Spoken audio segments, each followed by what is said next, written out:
प्रिय बालक जी, स्वागत है आप सभी के गुरुकुल आश्रम के इस प्यारे से यूट्यूब चैनल पर। और आप हैं क्लास 12th के प्रिय छात्र और छात्राएं। प्रिय बालक जी, आज हम लोग बात करेंगे क्लास 12th के अपना हिंदी के बारे में।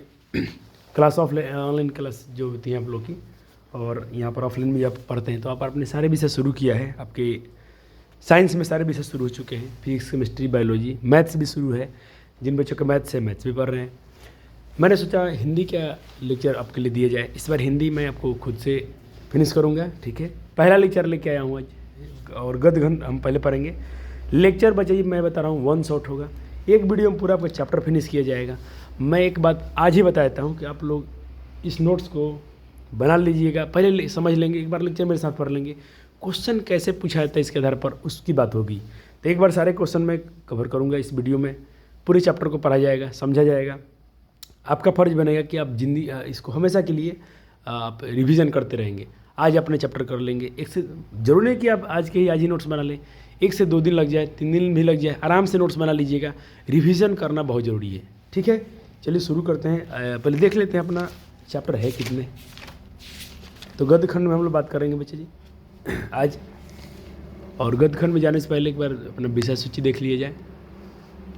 तो आज हम पढ़ेंगे एक निबंध जिसका नाम है बातचीत, जिसको लिखा है बालकृष्ण भट्ट ने। बहुत अच्छी चैप्टर है। इस चैप्टर से इस साल अगर देखा जाए साइंस में तो मज़ा ही आ गया था। क्वेश्चन ऑब्जेक्टिव में तो एक ही पूछा गया था, लेकिन एक शॉर्ट क्वेश्चन में और एक दीर्घ उत्तरीय में 2 क्वेश्चन इस चैप्टर से पूछे गए थे। चलिए, हम लोग में गलती होता है बच्चा, इसको हम हिंदी को पूरा छोड़ देते हैं कि अंत में पढ़ लेंगे। नहीं, आप ऐसा नहीं करेंगे इस बार। आप बच्चा इस सारे विषय को पढ़ेंगे। मैं हिंदी करेंगे लोग ज़्यादा पढ़िएगा, लेकिन हिंदी थोड़ा थोड़ा पढ़ते पढ़ते आप नोट्स बनाते चलेंगे मेरे साथ में। चलिए चैप्टर एक बार देख लेते हैं, शुरू करते हैं। तब पहले हम लेखक परिचय पढ़ लेते हैं। बालकृष्ण भट्ट जो हैं, बातचीत आपका जो एक ललित निबंध है या निबंध है, उसकी लेखक हैं। तो इनका लेखक का परिचय पढ़ना आपके लिए जरूरी हो जाता है। चलिए, इनका जन्म अगर देखा जाए तो आप याद रखेंगे, जन्म और मरण क्वेश्चन, निधन से और जन्म से क्वेश्चन भी आ जाते हैं। तो बालकृष्ण भट्ट का जन्म जो हुआ था 30 जून 1844 में हुआ था। इनका जो निधन हुआ था ये भी आपको याद रखना होगा, 20 जुलाई 1914 में हुआ था। सर मुश्किल होगा? नहीं होगा, हम लोग धीरे धीरे पढ़ते चलेंगे, बहुत सारे समय हैं, आप याद कर सकते हैं। चलिए, इनके निवास स्थान पूछा जाए तो इलाहाबाद और उत्तर प्रदेश के हैं ये, ठीक है। इलाहाबाद उत्तर प्रदेश किसका निवास स्थान है? तो बालकृष्ण भट्ट का है। देखिए, माता का नाम पूछा गया है। माता का नाम पार्वती देवी है और पिता का नाम जो इनका बेनी प्रसाद भट्ट है। बीच में आप देख रहे हैं एक चिन्ह, इसमें योजक चिन्ह का, तो इसको बोलते हैं और की भावना होती है। तो ये कौन समास हो गया? तो द्वंद्व समास हो गया। माता और पिता, इसका विग्रह हो जाएगा, समास विग्रह। तो माता कौन है? पार्वती देवी। पिता कौन है? बेनी प्रसाद भट्ट। क्वेश्चन पूछा जाएगा इनके पिताजी क्या थे? तो इनके पिताजी एक व्यापारी थे। क्या थे? पेशा से व्यापारी थे। माता क्या थी इनकी? तो माँ इनकी एक सुसंस्कृत महिला थी। सुसंस्कृत मतलब अच्छी संस्कृति जानने वाली, सुंदर संस्कृति जानने वाली महिला थी। उन्होंने ही बालकृष्ण भट्ट के मन में अध्ययन के प्रति रुचि और लालसा जगाई। क्वेश्चन ये भी पूछा जा सकता है कि बालकृष्ण भट्ट के मन में अध्ययन की रुचि किसने जगाया? तो उनकी माता ने। किसने? उनकी माता ने। माता का नाम क्या है? पार्वती देवी है। कैसी थी वो? तो सुसंस्कृत महिला थी। चलिए शिक्षा देख लेते हैं। जो इनकी पहली शिक्षा जो हुई, प्रारंभिक शिक्षा का अध्ययन, प्रारंभ में इन्होंने संस्कृत का अध्ययन किया। ये शुरू में संस्कृत का अध्ययन किया इन्होंने। 1867 में प्रयाग मिशन स्कूल में एंट्रेंस की परीक्षा दी। कहाँ एंट्रेंस की परीक्षा दी है? तो प्रयागराज, प्रयाग के मिशन एंट्रेंस स्कूल में इन्होंने परीक्षा दी। ठीक, कब दिया? 1867 में। एंट्रेंस समझते हैं कंपटीशन, जैसे आप देते हैं पॉलिटेक्निक की परीक्षा, स्कॉलरशिप वाली जो भी परीक्षा था एंट्रेंस का, उन्होंने दिया था ये। ठीक, शुरू की शिक्षा कैसे हुई थी? तो संस्कृत में हुई थी। वृत्ति, अब कुछ इनकी वृत्ति देख लेते हैं। 1869 से 1875 तक प्रयाग मिशन स्कूल में अध्यापन काम किए, पढ़ाने काम किए। 1885 में प्रयाग के CAV स्कूल में संस्कृत का अध्यापन किया। संस्कृत भी पढ़ाए। कहाँ पर? प्रयाग के ही CAV स्कूल था, उसमें इन्होंने, CAV स्कूल में इन्होंने संस्कृत का अध्यापन किया, पढ़ाया। 1888 में प्रयाग की कायस्थ पाठशाला इंटर कॉलेज में अध्यापक नियुक्त किए गए। फिर से इनको 69 से 85 तक इन्होंने वहाँ तक संस्कृत पढ़ाया प्रयाग CAV स्कूल में। 1888 में इनको मतलब कायस्थ जो स्कूल था, पाठशाला इंटर कॉलेज था, उसमें इनको अध्यापक के रूप में नियुक्त किया गया, लेकिन उग्र स्वभाव के कारण इनको नौकरी छोड़नी पड़ी। उग्र स्वभाव के कारण इनको नौकरी छोड़नी पड़ी। उग्र स्वभाव मतलब होता है कि थोड़ी ये बहुत कर्कश इंसान थे। उसके बाद से जब नौकरी छोड़ दी इन्होंने, किस कारण से? उग्र स्वभाव के कारण इनको नौकरी छोड़नी पड़ गई। उसके बाद से लेखन कार्य पर ही निर्भर है। उसके बाद अपना जो भी जीवन चला रहे थे वो लेखक तो थे ही, निबंधकार हैं, ये बहुत अच्छे निबंधकार हैं। उसके बाद उसी से अपना ये रोजी रोटी चलाते रहे, वही उनकी पेशा था, वही उनकी नौकरी बन गई, उसी पर निर्भर रहे। अब विशेष परिस्थितियाँ, कुछ और परिस्थितियाँ इनके साथ घटी होंगी। पिता के निधनोपरांत मतलब मरने के बाद पैतृक व्यापार, इनके पिताजी क्या थे? व्यापारी थे। अब जो पापा जो उनके व्यापारी थे, तो उनका उस व्यापार को संभालने का काम, बोला गया भाई इनको संभालिए, बोला गया नाम पर गृह कलह का सामना करना पड़ा। ये लेखन कार्य पर निर्भर थे, इनका लेखन में रुचि थी, लेकिन इनके पिताजी मर गए थे, तो इनके जो व्यापार था पिताजी का, बिन प्रसाद भट्ट के पिताजी थे, बोला गया घर में भाई आप नौकरी संभालिए, अब इनकी कारोबार पापा का आप संभालिए। तो गृह कलह, घर में मतलब थोड़ा नाका झुकी होने लगा, अनबन होता होगा, कलह उसी को बोलते हैं। पैतृक घर छोड़ गए, इसीलिए पिताजी घर छोड़ कर आर्थिक संकट से जूझते हुए हिम्मत से काम लिया। पापा घर ही छोड़ दिए, बोले कि नहीं ये तक इनको मंजूर नहीं होगा, घर वाले प्रेशर दे होंगे, आप कीजिए। तो सारा काम छोड़ कर आर्थिक संकट, यानी पैसों की किल्लत तो ही होगी कि पापा घर छोड़ दिए हैं, उससे फिर भी हिम्मत से काम लेते हुए साहित्य के प्रति समर्पित रहे, डेडिकेटेड रहे। किसके प्रति? साहित्य के प्रति ही, मैंने हिंदी साहित्य बोलते हैं, लिटरेचर बोलते हैं, इसी के प्रति ये क्या हो गए? समर्पित हो गए। रचनात्मक सक्रियता देख लिया जाए। भारतेंदु हरिश्चंद्र की प्रेरणा से हिंदी वर्धनी सभा प्रयाग की ओर से 1877 ईस्वी में हिंदी प्रदीप नामक मासिक पत्र निकालना प्रारंभ किया। ये क्वेश्चन पूछा गया है कि भारतेंदु हरिश्चंद्र की प्रेरणा से कौन सी मासिक पत्रिका या पत्र निकालना प्रारंभ किए थे बालकृष्ण भट्ट? तो याद रखिएगा, हिंदी प्रदीप। कौन सा? हिंदी प्रदीप। तो हिंदी प्रदीप मासिक पत्र निकालना प्रारंभ किए किसकी प्रेरणा से? तो भारतेंदु हरिश्चंद्र की प्रेरणा से। ठीक, एक संस्था होगा जिसका नाम होगा हिंदी वर्धनी सभा, उसके जो प्रयाग में था उसी की ओर से इन्होंने हिंदी प्रदीप मासिक पत्र को निकालना, इन्होंने क्योंकि लेखन कार्य में रुचि लगे हुए थे, तो इन्होंने लिखा होगा, इस पत्र को निकालना शुरू किया होगा। चलिए, सामाजिक, साहित्यिक, नैतिक, राजनीतिक विषयों पर निबंध लिखते रहे। एक बहुत बड़े निबंधकार हैं। 1881 में वेदों की युक्तिपूर्ण समीक्षा की। वेद की मतलब युक्तिपूर्ण समीक्षा मतलब उसके बारे में अध्ययन के समझे होंगे। 1866 में लाला श्रीनिवास दास के संयोजिता स्वयंवर की कठोर आलोचना की। देखिए, एक लेखक हैं लाला श्रीनिवास दास, इनका जो था संयोगिता स्वयंवर, तो संयोगिता स्वयंवर की कठोर आलोचना किसने किया? तो बालकृष्ण भट्ट ने किया। संयोगिता स्वयंवर किसकी है? तो ये लाला श्रीनिवास दास की रचना होगा। जीवन के अंतिम दिन में आलोचना किए थे, और जीवन के अंतिम दिनों में हिंदी शब्दकोश यानी हिंदी की जो डिक्शनरी होती है संपादन के लिए स्वयं सुंदर दास काशी आमंत्रित किए। देखिए, जब इनका समय अंतिम चल रहा था, तो शब्दकोश के संपादन यदि हिंदी डिक्शनरी के संपादन के लिए श्याम सुंदर दास द्वारा, एक व्यक्ति है श्याम सुंदर दास, इनको आमंत्रित करते हैं। किसको? बालकृष्ण भट्ट को। आमंत्रण मत होता है इन्विटेशन करना, इनको बुलाना, किंतु अच्छा व्यवहार न होने के कारण अलग हुए। लेकिन गए फिर, और अच्छा व्यवहार नहीं होने के कारण फिर से ये क्या हो गए? अलग हो गए।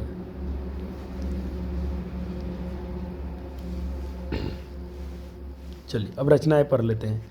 यहाँ से क्वेश्चन आया हुआ है, बहुत बार आया हुआ है, याद रखिएगा। इनके कुछ उपन्यास के नाम लेते हैं। ये बहुत बड़े उपन्यासकार थे। इनका उपन्यास है रहस्य कथा, नूतन ब्रह्मचारी, 100 अजान एक सुजान। क्वेश्चन कई बार पूछा गया है, 100 अजान एक सुजान उपन्यास किसकी है?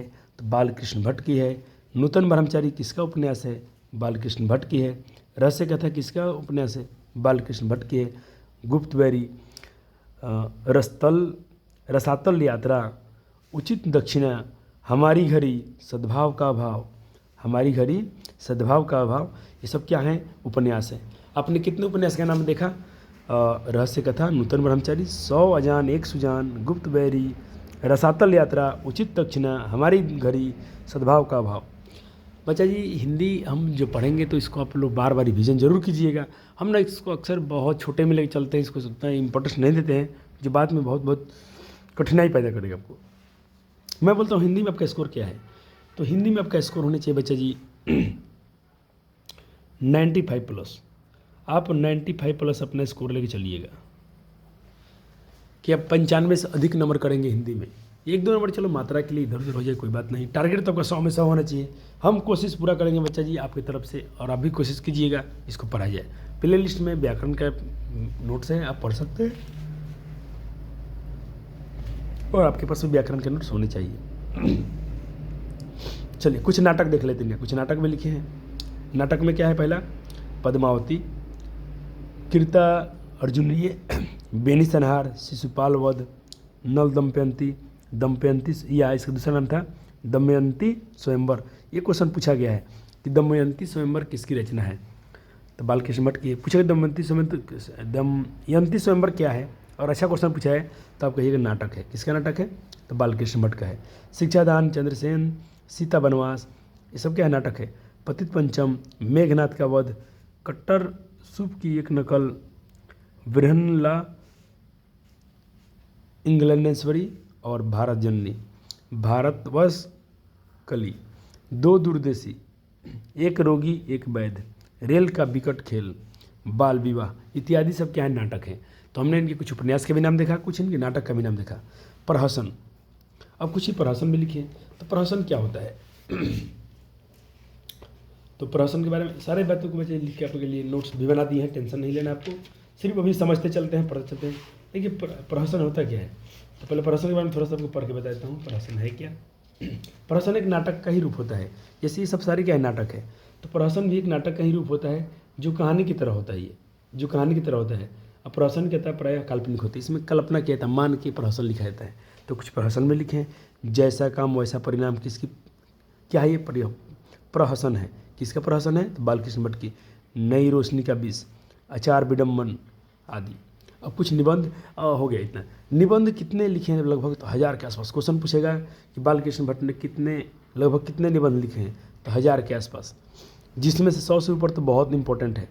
1000 तो लिखे हैं आसपास, लेकिन उसमें से 100 को बहुत बहुत महत्वपूर्ण है। अब देखिए क्वेश्चन यही पूछा गया था आपकी मॉडल पेपर में, सैम्पल पेपर में। भट्ट निबंधमाला नाम से दो खंडों में एक संग्रहित प्रकाशित है। भट्ट निबंधमाला नाम से पूछेगा बालकृष्ण भट्ट के 2 खंडों का संग्रह कहाँ से संबंधित, किस संग्रह से प्रकाशित है? तो भट्ट निबंधमाला से। किसे?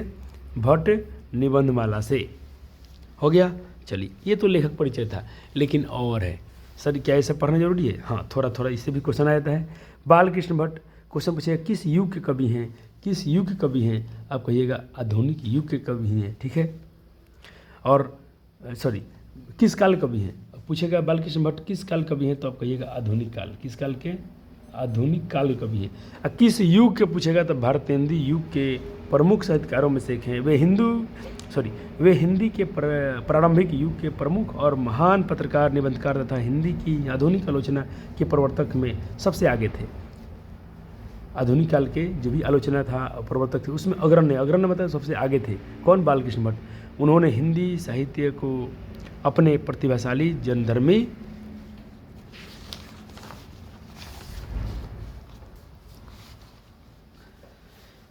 व्यक्तित्व और लेखन से एक नवीन धरातल पर नवीन दिशा, नया रूप, रंग और मानस दिया। निश्चय ही इस महत्तर युगांतकारी कार्य में वे एकांकी नहीं थे कि इतना बड़ा काम चल रहा था एक निबंध लेखन में।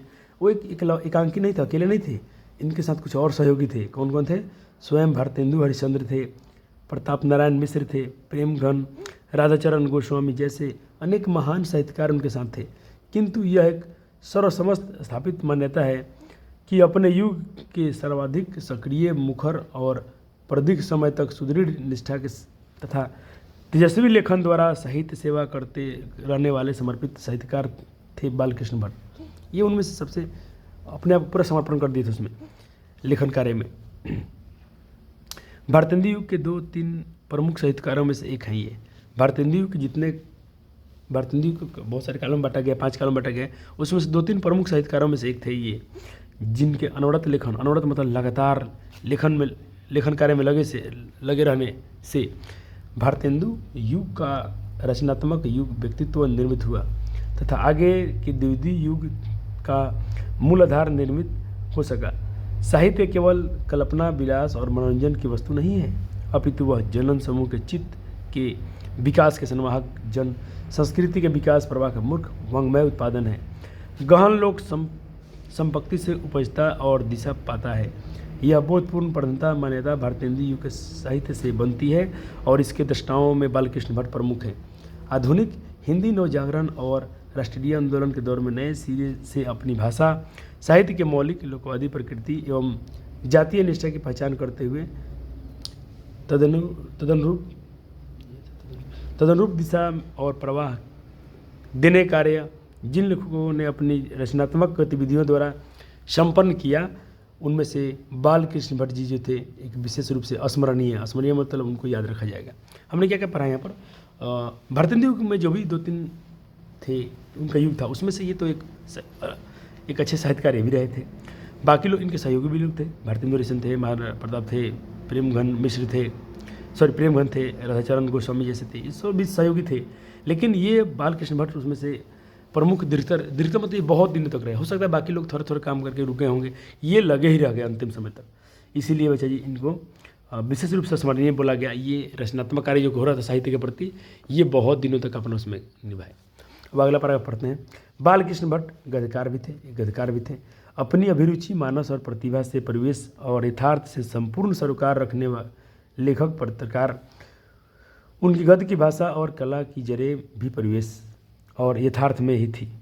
लोक व्यवहार, बोलचाल, बातचीत और अभिव्यक्ति से मूर्त भाषा और कला ही उनके गद्य का क्लेश्वर बन जाती है।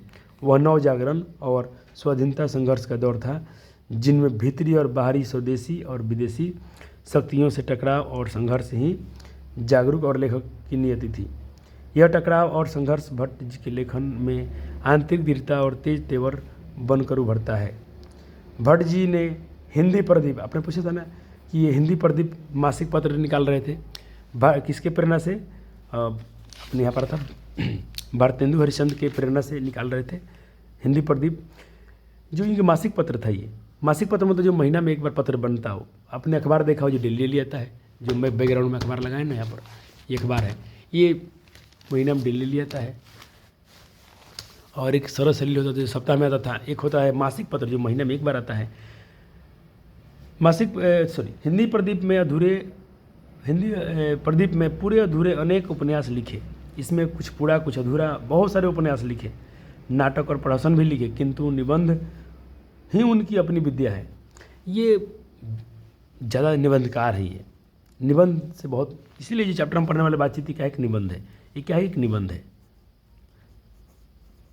निबंध मतलब बिना बंधन का है। ये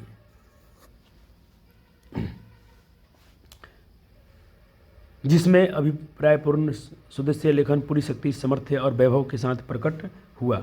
सामयिक समस्याओं पर उन्होंने जमकर लिखा। जो समस्या थी उस पर इन्होंने जम कर लिखा, बहुत लिखा।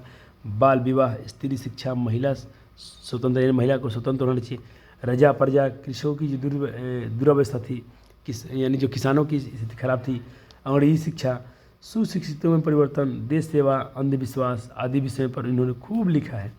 विविध मनोभावों और भाषा साहित्यों के विषय पर भी खुलकर लिखा।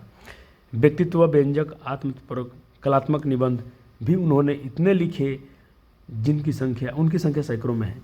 ये जो कलात्मक निबंध जो था और व्यक्तित्व व्यंजक, आत्मपरक, इस पर इन्होंने इतने लिखा है, लगभग 100 से ऊपर वो भी है।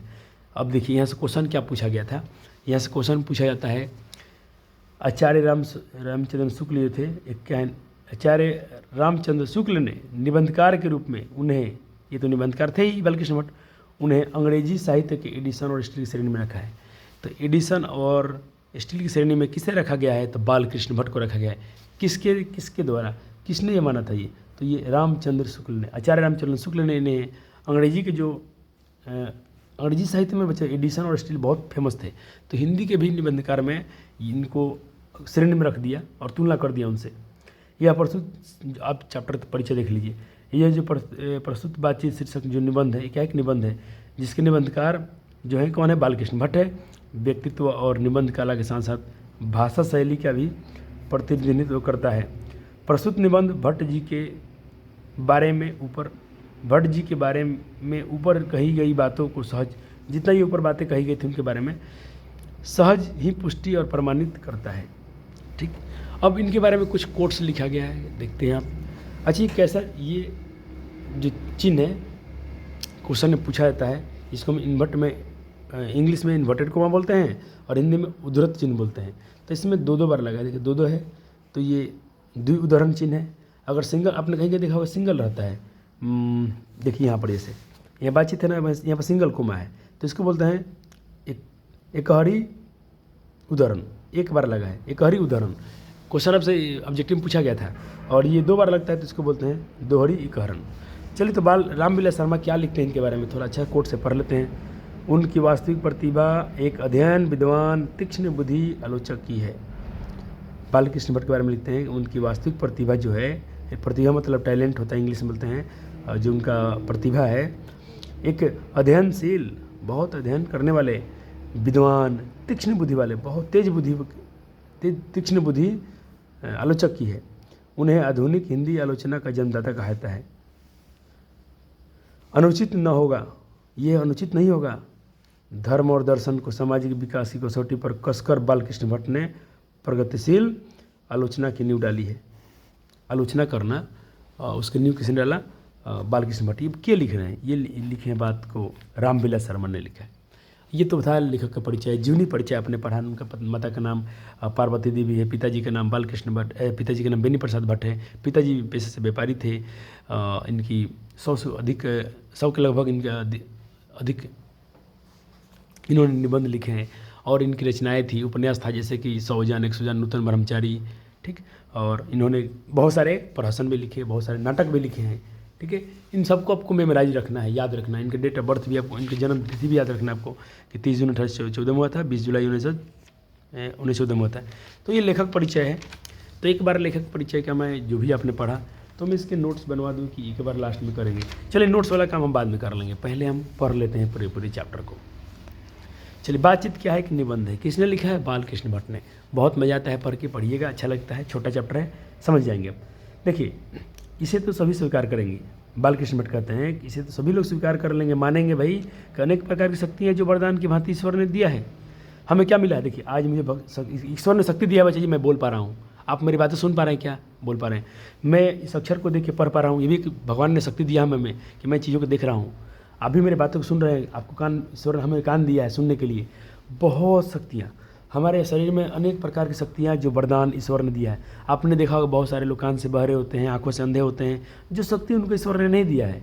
पैर से कुछ लोग लंगड़े होते हैं, ईश्वर ने उनको शक्ति में कुछ कमी किया है। लेकिन इतने शक्ति देने के बावजूद ईश्वर ने जो शक्ति दिया है, ऐसे सब लोग मानेंगे जो मनुष्य को दी है, भगवान ने, ईश्वर ने दिया है। उनमें से वाक शक्ति एक है, वाक शक्ति। वाक शक्ति मतलब बोलने की शक्ति। क्या हुआ बच्चे जी, बोलने की शक्ति। ठीक है, बोलने की शक्ति। आप चैप्टर जब भी पढ़ते हैं तो एक बार इसके जो शब्दार्थ हैं आप जरूर ध्यान दीजिएगा। कभी इसमें बहुत सारे वो देखिए, वक्तृता, बोलने की कला, वाक शक्ति मतलब बोलने की शक्ति। ठीक है, इसमें बहुत सारे वर्ड दिया है, और कुछ कुछ शब्दार्थ का अर्थ नहीं दिया है ना, तो उसको मैं नोट्स में लिख दिया हूँ। जहाँ जहाँ कठिन कठिन शब्द हैं उसके अर्थ लिख दिया हूँ, ताकि आपको जब पढ़ेंगे तो आपको पढ़ने में आसानी मिल जाएगा। यदि देखिए, ईश्वर ने क्या दिया है, हमें बहुत सारी शक्तियाँ वरदान के रूप में दी है, जिसमें से वाक शक्ति एक है, जिसमें से बोलने की शक्ति, जो मैं बोल पा रहा हूँ अभी। यदि मनुष्य की और इंद्रियों अपनी अपनी शक्तियों में अविकल। अब देखिए, हमारे में क्या है, बहुत सारी शक्तियाँ हैं। आपने क्या पढ़ा इसमें, जिसमें जो शक्ति भगवान ने दिया है उसमें से सभी शक्तियाँ ज्ञान इंद्रिय अपनी शक्तियों में है। मान ली बहुत सारी शक्तियाँ मिले हैं, उसमें से अविकल। अविकल का हिंदी होता है बच्चे जी व्यवस्थित रहती हैं। सारे शक्तियाँ जो भगवान ने दिया है हम वरदान के रूप में, सब जो व्यवस्थित रहती हैं। अविकल मतलब व्यवस्थित रहती हैं। और वाक शक्ति मनुष्य में न होती। मान लीजिए सब कुछ व्यवस्थित रहे, हाथ पैर सभी ठीक ठाक रहे, लेकिन यदि वाक शक्ति मनुष्य में न होती, क्वेश्चन यहाँ से पूछाता है, यदि मनुष्य में वाक शक्ति न होती तो क्या होता है? तो हम नहीं जान पाते बच्चा जी। इस गूंगी सृष्टि, यानी जो सृष्टि ना गूंगी मालूम पड़ती, और इसका क्या हाल होता है हम जान ही नहीं पाते। तो आप आंसर में लिख सकते हैं। क्वेश्चन पूछता है कि अगर हमें वाक शक्ति न होती तो क्या होता है? तो अगर हमें वाक शक्ति न होती, यानी बोलने की शक्ति न होती, अच्छा मैं अभी नहीं बोल पाता तो हम लोग क्या करते हैं? अभी नहीं बोल पाते क्या करते? पूरा संसार ही गूंगा मालूम चलता है ना। इस गूंगी सृष्टि क्या हाल होता है? क्या हाल होता है? सब लोग लुंज पुंज हो जाते हैं। लुंज पुंज मतलब कोई आपसे मैं कुछ नहीं कर पाता, आप भी हमसे कुछ नहीं कह पाते, पूरा दुनिया। एक बार सोचिए तो, एक बार आप एज्यूम कीजिए, मानिए तो कि सब लोग नहीं बोल पाते, तो क्या होता है? क्या होता है? क्या बालकृष्ण भट्ट इस बारे में सोचे? बहुत अच्छी बात सोचे उन्होंने। लुंज पुंज मतलब विकलांग की तरह हम लोग होते, और कोना बैठा दिए गए होते, मानो कोना में बैठा दिए गए होते।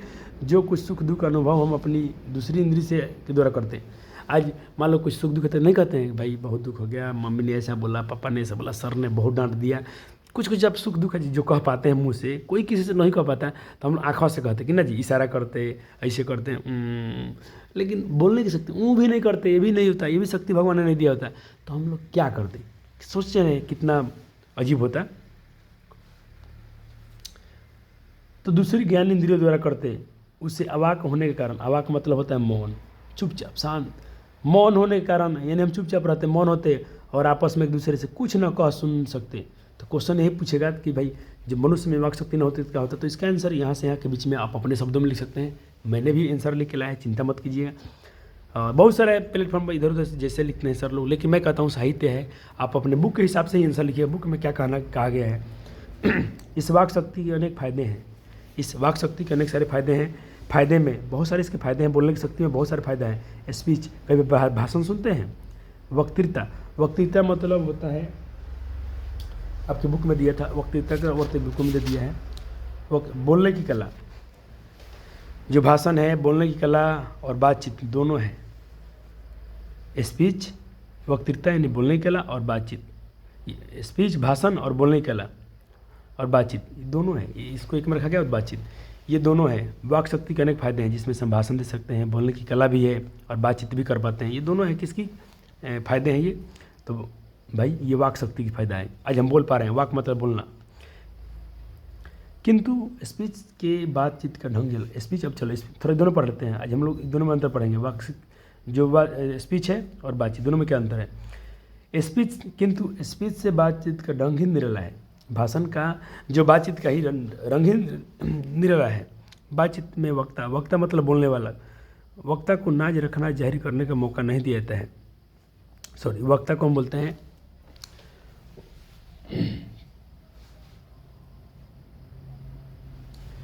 जो आप दिया है क्या, एक बार अर्थ देख लेते हैं। वक्ता नहीं, चलिए, जो हम भाषण दे रहे हैं बच्चे, आप भाषण सुने कभी? देखते हैं स्टेज पर आप लोग भाषण देते हैं, 15 अगस्त 26 समारोह होता है, आप लोग भाषण नेता का सुने होंगे या देते हैं। तो भाषण में भाषण का, सॉरी हम स्पीच की बात कर रहे हैं। स्पीच मतलब भाषण, स्पीच से, भाषण से जो बच्चा जी बातचीत का ढंग ही निराला है। बातचीत में वक्ता को नाज रखना, जाहिर करने का मौका नहीं दिया जाता है कि वो अपने बड़े अंदाज से गिन कर पाँव रखता हुआ पुलपिट पर खड़ा। पुलपिट मतलब होता है पैदान। कभी देखते हैं भाषण होता है तो लोग पहले चढ़ते हैं स्टेज पर, तो पैदान होता है ना, चढ़ने की सीढ़ी, उसकी बोलते हैं। और पुण्य वाहवाचन या नांदी पीठ की भांति घड़ियों तक साहबान, मजलिस, चेयरमैन, लेडीज एंड जेंटलमैन की बहुत सी वस्तुति करावे और उसी किसी तरह वक्तृता का आरंभ करें। वक्तृता का अर्थ दिया गया था आपकी बुक में। वक्तृता का अर्थ होता है बच्चे जी बोलने की कला। जब भाषण देते हैं तो पौधान पर चढ़ते हैं, तो वही नहीं बोलते लेडीज एंड जेंटलमैन, जो करावे। आपको पहले रिहर्सल किया होगा, आपने उसका प्रैक्टिस किया होगा, फिर जाके स्टेज पर स्पीच दिया जाता है, भाषण दिया जाता है। भाषण में कोई मर्म या नोक की चुटली बात वक्ता महाशय के मुंह से निकली कि ताली ध्वनि से कमरा गूंजता है। जैसे कोई भाषण दे रहे हैं, कुछ अच्छा मर्म, कुछ अच्छी बात या नोक चुट, कुछ मतलब उसमें अच्छा कोई पॉइंट निकला, एकदम कमरा ताली से, दो लोग ताली बजाने लगते हैं। इसलिए वक्ता को खामोख्वाह ढूंढकर ऐसा कोई मौका अपनी वक्तृता में लाना ही पड़ता है। भाषण में जरूर कुछ कला लाना पड़ेगा कि लोग ताली बजा दें, आपसे लोग खुश हो जाए, कुछ ना कुछ तो आपको उसमें कला बिखेरना ही पड़ेगा, जिससे करतल ध्वनि, अवश्य करतल ध्वनि मतलब ताली की ध्वनि, ऐसे इसको बोलते हैं करतल ध्वनि, अवश्य हो। अगर आपके भाषण में अगर ऐसा कुछ मज़ा नहीं आया, लोगों को जो ताली नहीं बजा पाए, तो आपका स्पीच अच्छा नहीं होगा। यानी आपको ध्यान रखना पड़ता है कि भाई आपको कुछ ना कुछ तो ऐसा कुछ मौका देना ही पड़ेगा, कोई ना कोई टेक्निक तो अपनाना पड़ेगा आपको, ताकि लोग उस पर तालियां बजाएं। चलो वही हमारी साधारण बातचीत। चलो अब बातचीत के बारे में कहते हैं। आप कभी पढ़ते हैं, हम लोग बातचीत करते हैं, बातचीत में ऐसा कोई इसका ढंग वही अगर हमारी साधारण बातचीत का कुछ ऐसा घरेलू ढंग है, हमारा कुछ घरेलू ढंग है ये, उसमें से न करतल ध्वनि, कोई ताली बजाने की जरूरत नहीं है, का कोई मौका है ना, कोई उसमें मौका है ना लोग कह कवे उड़ाने की, ना वाह वाह वाह, ऐसा कुछ नहीं करवाना। बातचीत ऐसे हम लोग नॉर्मली आपस में बात करते हैं, सुख दुख की बात करते हैं, कुछ भी करते हैं। हम दो आदमी प्रेम पूर्वक संलाप कर रहे हैं। प्रेम पूर्वक मतलब आपस में एकदम खुशी प्रेम पूर्वक संलाप मतलब बातचीत कर रहे हैं।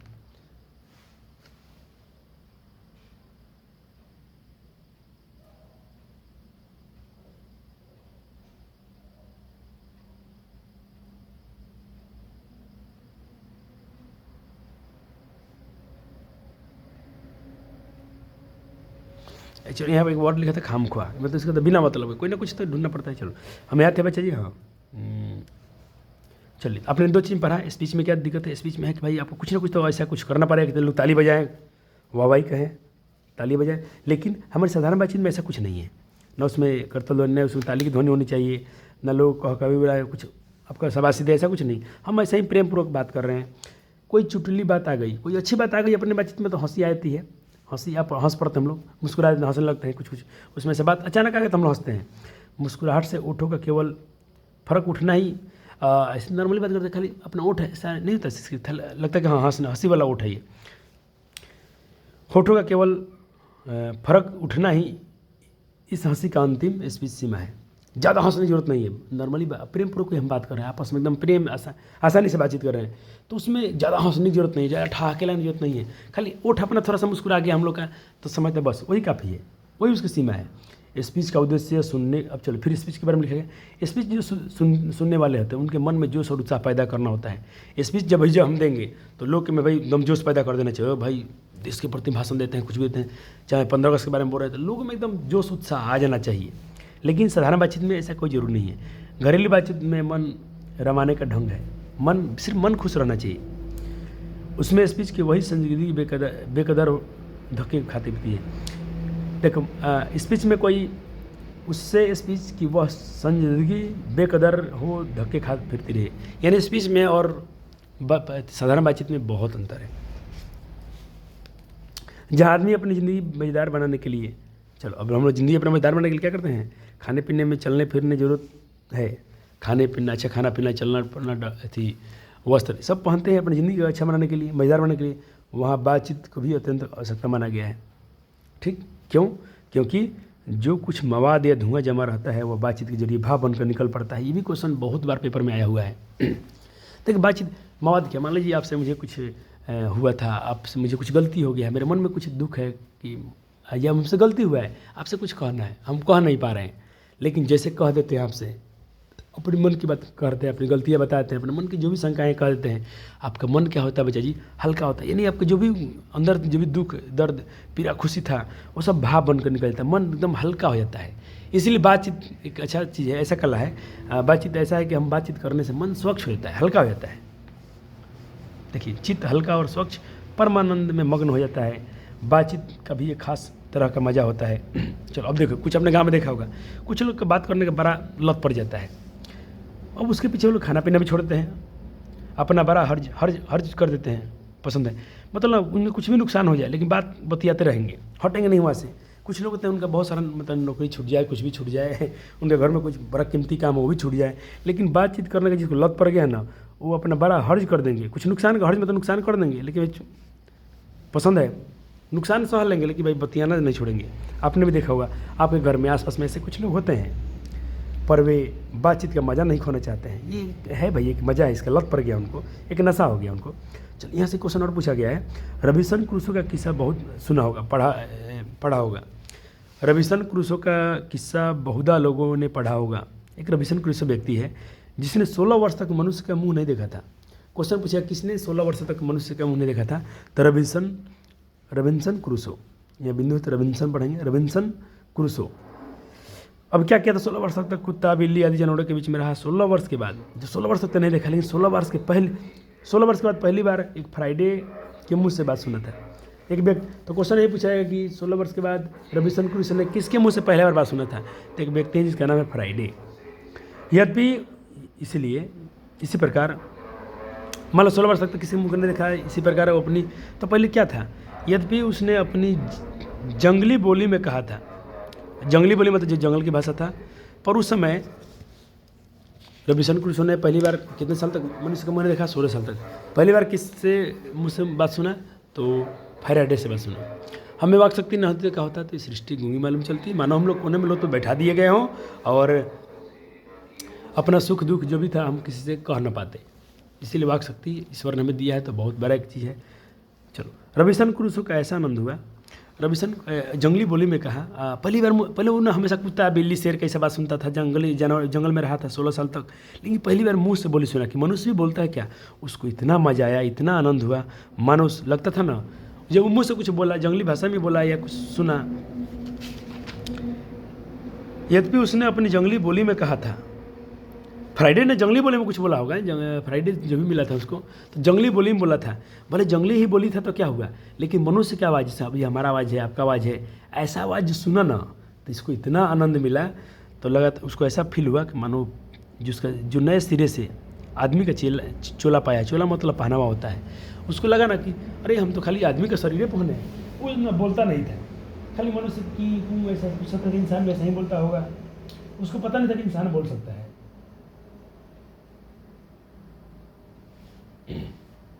चोला मतलब नहीं तो एक कपड़ा वपड़ा पहनते हैं लोग बड़ा सा, मान लीजिए कैसा सलवार सूट पूरा उसमें डाले, उसमें डूब गए पहन के, तो इस वजह अरे हम तो खाली आदमी का शरीर खाली लिए हुए हैं, लेकिन हमारे में तो इतना अच्छा था ये चीज़ें, उसको बड़ा कोई बोल नहीं पाया था। इससे सिद्ध होता है कि मनुष्य की वाक शक्ति कहाँ तक लुभा देने की ताकत रखती है। पहली बार फ्राइडे के मुँह से बात सुना, इसको ऐसा फील आया, मानो कि लगा कि भाई हम तो सिर्फ मानो कि नए सिरे से फिर से आदमी का चोला पाया हूँ, सिर्फ आदमी का पहनावा पहना था, अब इसको मज़ा आएगा। तो इसका कहानी था। चलिए अब हम बात करते हैं बातचीत के बारे में, कहाँ तक लुभा देने की ताकत है। जिनमें केवल पत्र व्यवहार है, जो केवल सिर्फ जिनसे केवल पत्र व्यवहार है, जो सिर्फ पत्र से बात करते हैं, कभी कभी एक बार मिला नहीं है, सिर्फ पत्रों के माध्यम से बात हुआ है, खत लिखा गया पापा से कहीं पर, आपने हमेशा सिर्फ खत से ही बात किया है, पत्रों के माध्यम से, कभी सामने सामने नहीं हुआ है। संस्कार मतलब सामने सामना नहीं हुआ है, आमना सामना नहीं हुआ है। अपने प्रेम से बातें करने की कितनी लालसा रहती है। मान लीजिए हमेशा कोई आपका दोस्त है, कोई आपका रिलेशन में है, आपने सिर्फ पत्रों के माध्यम से बात की है, कभी सामने सामने हुआ है, तो आपको एक बार कितना मन में लालसा होता होगा ना कि चलो उनसे काश एक बार सामने सामने बात हो जाए। उन्हें अपने प्रेमी से, यहाँ पर कुछ दो प्रेमियों की बात किया गया है, प्रेमी से बातें करने की कितनी लालसा रहती है कि इसका सामने सामने बात हो जाए। अपना अभ्यंतरिक भाव, अपना अंदर की भाव प्रकट करना और उसका आशय उसमें ग्रहण कर लेना शब्दों के द्वारा हो सकता है। क्या शब्दों के द्वारा ऐसा हो सकता है कि पूरा अपना सब मन की बात कह दिया जाए? नहीं। सच है कि जब तक मनुष्य बोलता नहीं उसके गुण दोष प्रकट नहीं होते हैं। कोई अनजान व्यक्ति आपके पास में बैठ जाए, वो बोले नहीं तो क्या उसका गुण दोष आप प्रकट कर सकते हैं? नहीं ना। अब देखिए इसी बारे में, जब तक मनुष्य बोलता नहीं उसका गुण दोष प्रकट नहीं होता है। इसी कथन के बारे में बेन जॉनसन क्या कहते हैं, तो बेन जॉनसन का कहना है कि बोलने से ही मनुष्य का साक्षात्कार होता है। क्वेश्चन पूछेगा बोलने से ही मनुष्य का साक्षात्कार होता है, किसने कहा था? तो बेन जॉनसन ने कहा था। ठीक, चलिए अब यहाँ पर बालकृष्ण दो व्यक्ति के बारे में बात करते हैं। एक तो जॉनसन के बारे में बात की है, एक बात करेंगे एडिसन के बारे में। इस बातचीत की सीमा 2 से लेकर वहाँ तक रखी जाती है, इस बात की 2 से लेकर वहाँ तक रखी जाती है जहाँ तक उनकी जमात, मीटिंग या सभा न समझ ली जाए। एडिसन का मत है। अब चलिए एडिसन व्यक्ति, जॉनसन ने क्या बोला? जॉनसन ने कहा कि भाई जब तक मनुष्य बोलेगा नहीं ना उसका गुण दोष प्रकट नहीं हो सकता है, उसका साक्षात्कार नहीं हो सकता है। एडिसन क्या कहते हैं? असल बातचीत तो सिर्फ 2 ही व्यक्ति में हो सकती है, जो मेन बात होगा, सीक्रेट बात होगा, सिर्फ 2 ही व्यक्ति की बात बीच में हो सकती है, नहीं तो बात हो बेकार हो जाएगा, ज़्यादा लोग से नहीं हो सकती है। इसका मतलब क्या हुआ? इसका तात्पर्य हुआ कि जब आदमी 2 होते हैं तो अपना दिल एक दूसरे के सामने खोल देते हैं, मतलब सारा बात पूरा सीक्रेट बात कर दे, पूरा गुप्त बातें कर लेंगे आप लोग। आप भी अपना उसको बता दीजिएगा, आप भी सहेली आपको सब कुछ बता देगी, लेकिन 2 ही आदमी रहेंगे तब। लेकिन जब 3 आदमी हो जाएंगे तो भाई बात कुछ दूर चले जाएगा। माना 2 लोग आप लोग कुछ बतिया रहे थे, कोई तीसरा आदमी आ गया तो आप लोग बातों घुमा देंगे, तो वो आके कोशिश करेगा तीसरा के सुन ले क्या आप बतिया रहे थे, क्या आप लोग बात कर रहे थे। लेकिन आप लोग ऐसे, हम लोग चाहे जो भी 2 व्यक्ति ऐसा बात को मूव करेगा कि उसकी जो मेन बात है ना वो कोसों दूर चल जाएगा, वो दूसरे कुछ मैटर लेके बढ़ जाएगा। कहा भी है, ये भी क्वेश्चन पूछा गया था, इस साल पूछा गया 2025 में पूछा गया है। ये क्वेश्चन 2025 में पूछा गया है। कितनी कानों में पड़ी हुई बातें खुल जाती हैं? तो 6 कानों में पड़ी हुई बातें खुल जाती हैं। दूसरे यह कि तीसरे आदमी के आते ही, देखो 6 आदमी में 6 आदमी बात अगर पढ़ते हैं तो बात पूरा खुल जाती है, पूरा बात लीक हो जाएगा। दूसरे यह है कि किसी तीसरे आदमी के आते ही या तो दोनों की बातचीत निरस होते हैं, और 2 आदमी अपने दिल की बात कर रहा था, तीसरा आदमी आया तो सबको बातों निरस हो जाएगा, बात चुपचाप शांत, अब कोई बात नहीं चलेगा।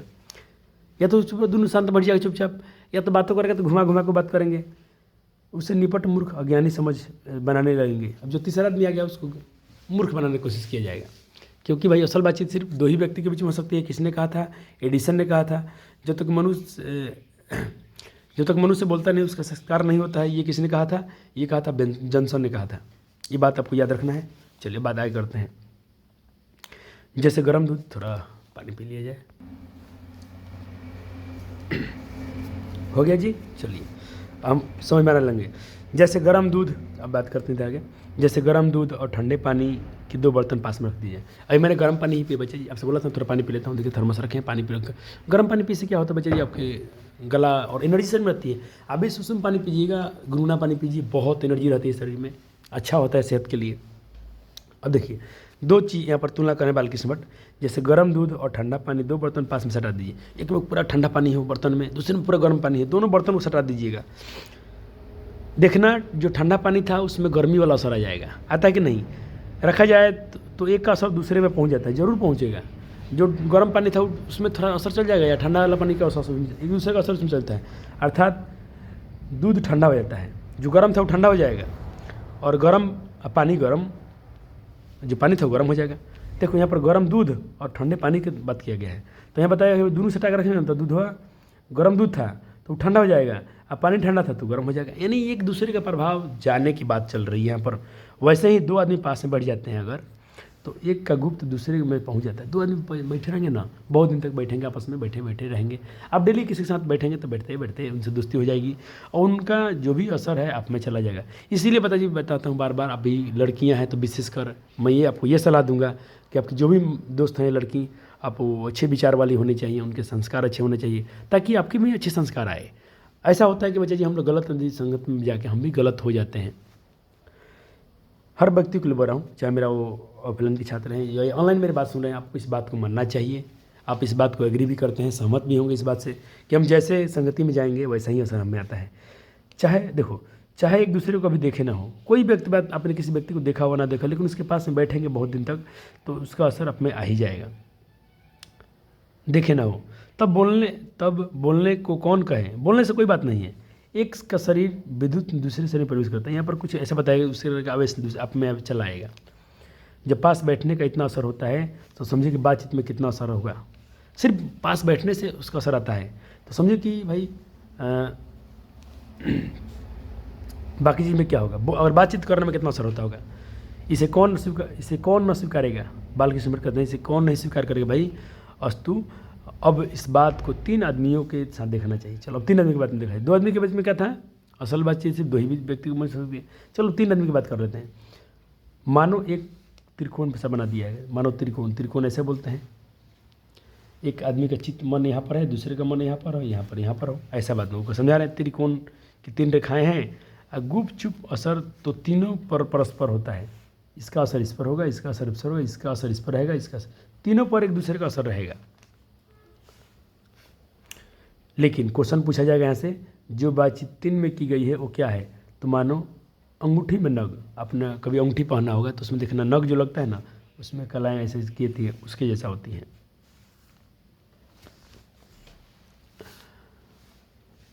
अब चलिए ये भी क्वेश्चन पूछा जाएगा कि जब 3 आदमी थे, ठीक थे, 3 आदमी में बात कैसा है, अंगूठी के नग जैसा। असल बातचीत कितने व्यक्ति के बीच में? 2 व्यक्ति के बीच में।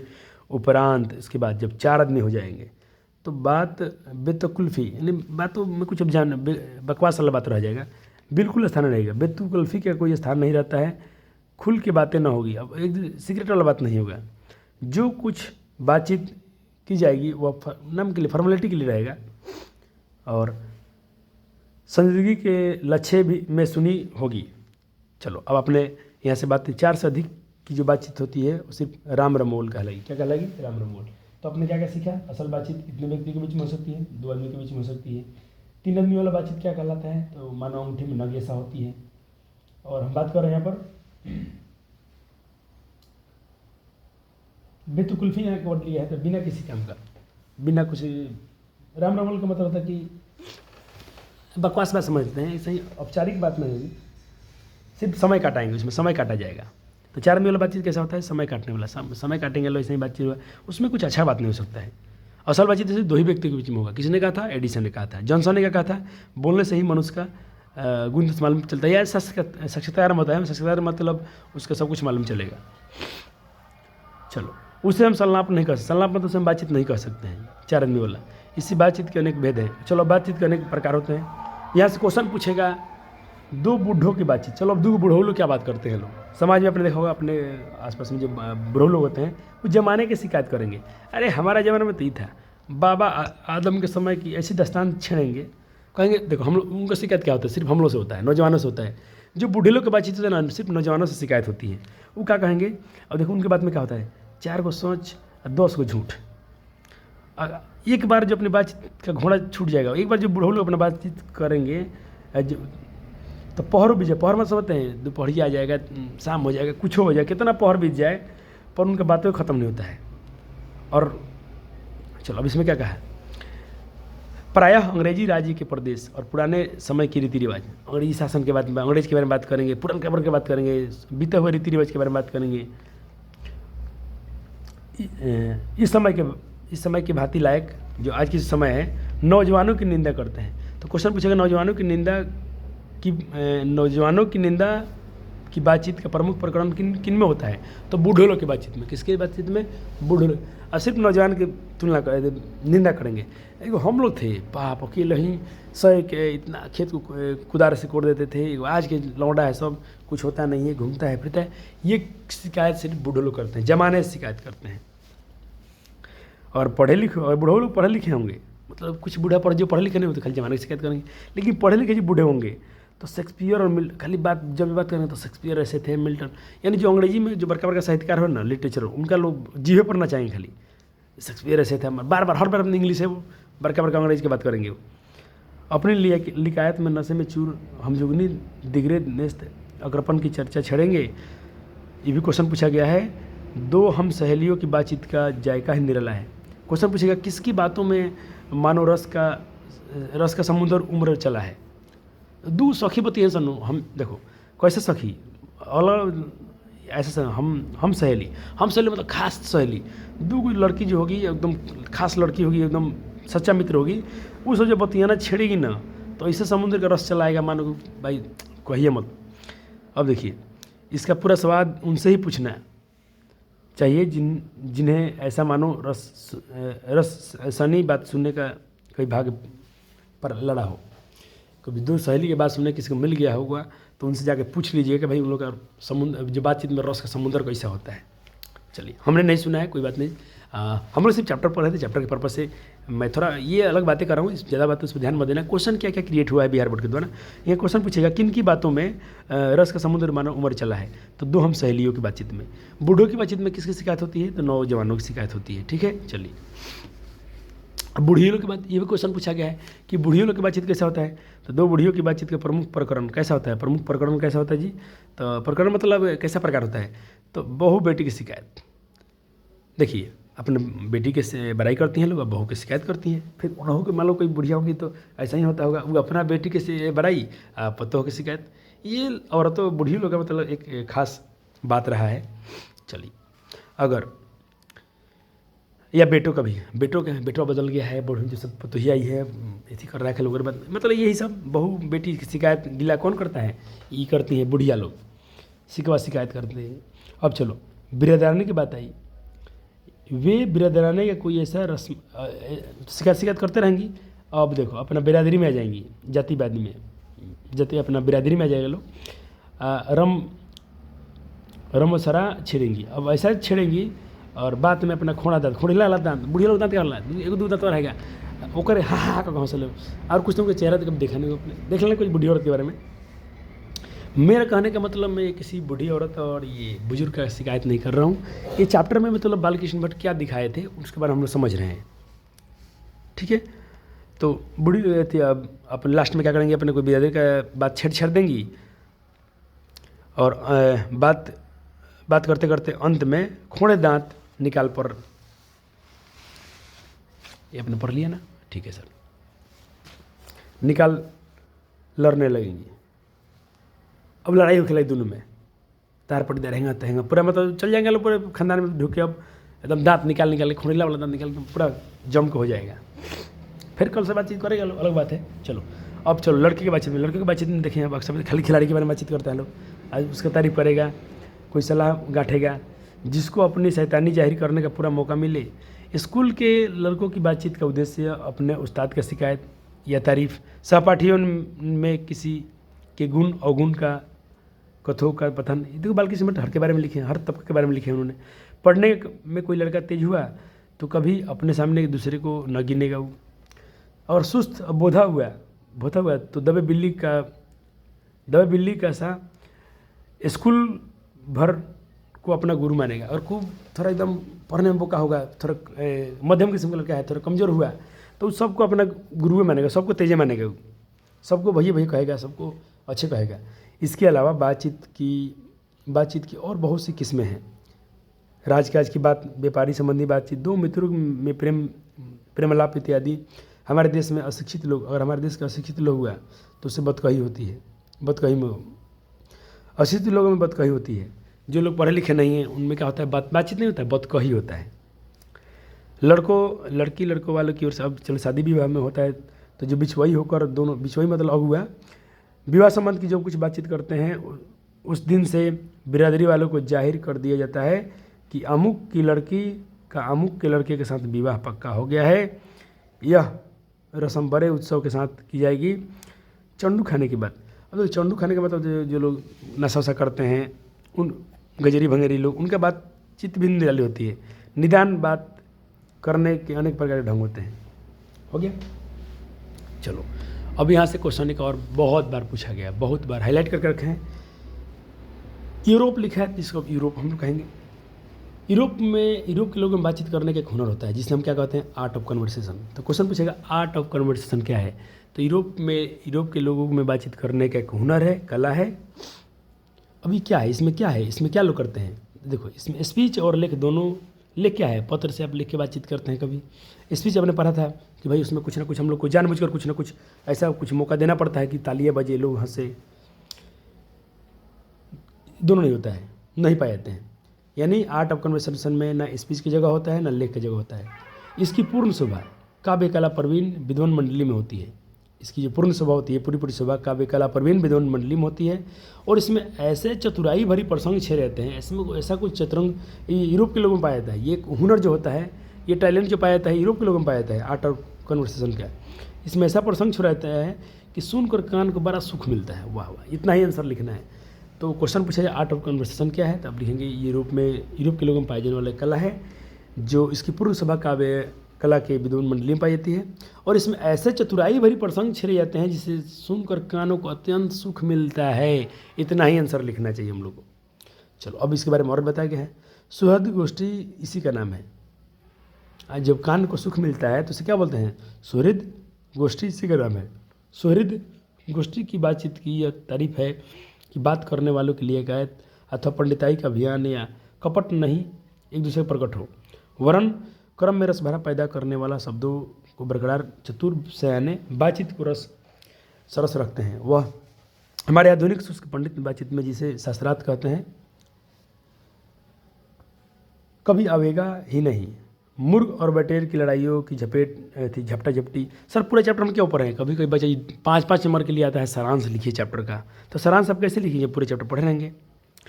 उनके नीरस काँव सरस संलाप की चर्चा चलाना व्यर्थ है। वर्ण कपट और एक दूसरे के अपने पंडितीय प्रकाश के बाद परास्त करने का संघर्ष रसभरा साम्राज्ञी वहाँ बहुयात आपको मिलेगी। घंटे भर तक काम करते रहेंगे तो कुछ न होगा। बड़ी बड़ी कंपनी और कारखानों आदि बड़े बड़े काम इसी तरह 2-4 दिल्ली दोस्तों की बात। अब तो कोई बाहर से कमा के है ना होकर बस शुरू किए। उपरांत बढ़ते यहाँ तक कि हज़ारों मनुष्य उनकी जीविका चलाने लगे। जब दिल्ली वाला बात करें, जब कमाने वाला बात करेगा ना तब कहेगा बैठ हम तो दिल्ली में थे ना 50 आदमी के काम में लगाए थे, वहाँ पर 1000 आदमी हमारे अंडर में काम करता है। खूब झूठ बोलेगा सब। अगर 25 वर्ष के ऊपर वाला लोग हुआ, 25 वर्ष के ऊपर के लोग की बातचीत होता है अवश्य कुछ शायद गर्भित होगी, अनुभव और दूरदर्शी से खली न होगी। और 25 से नीचे की बातचीत, जो 25 से नीचे वाले लोग होंगे उनकी बात भी अनुभव, दूरदर्शिता और गौरव नहीं पाया जाता है। इस प्रकार ऐसा दिल बहलाव और ताजगी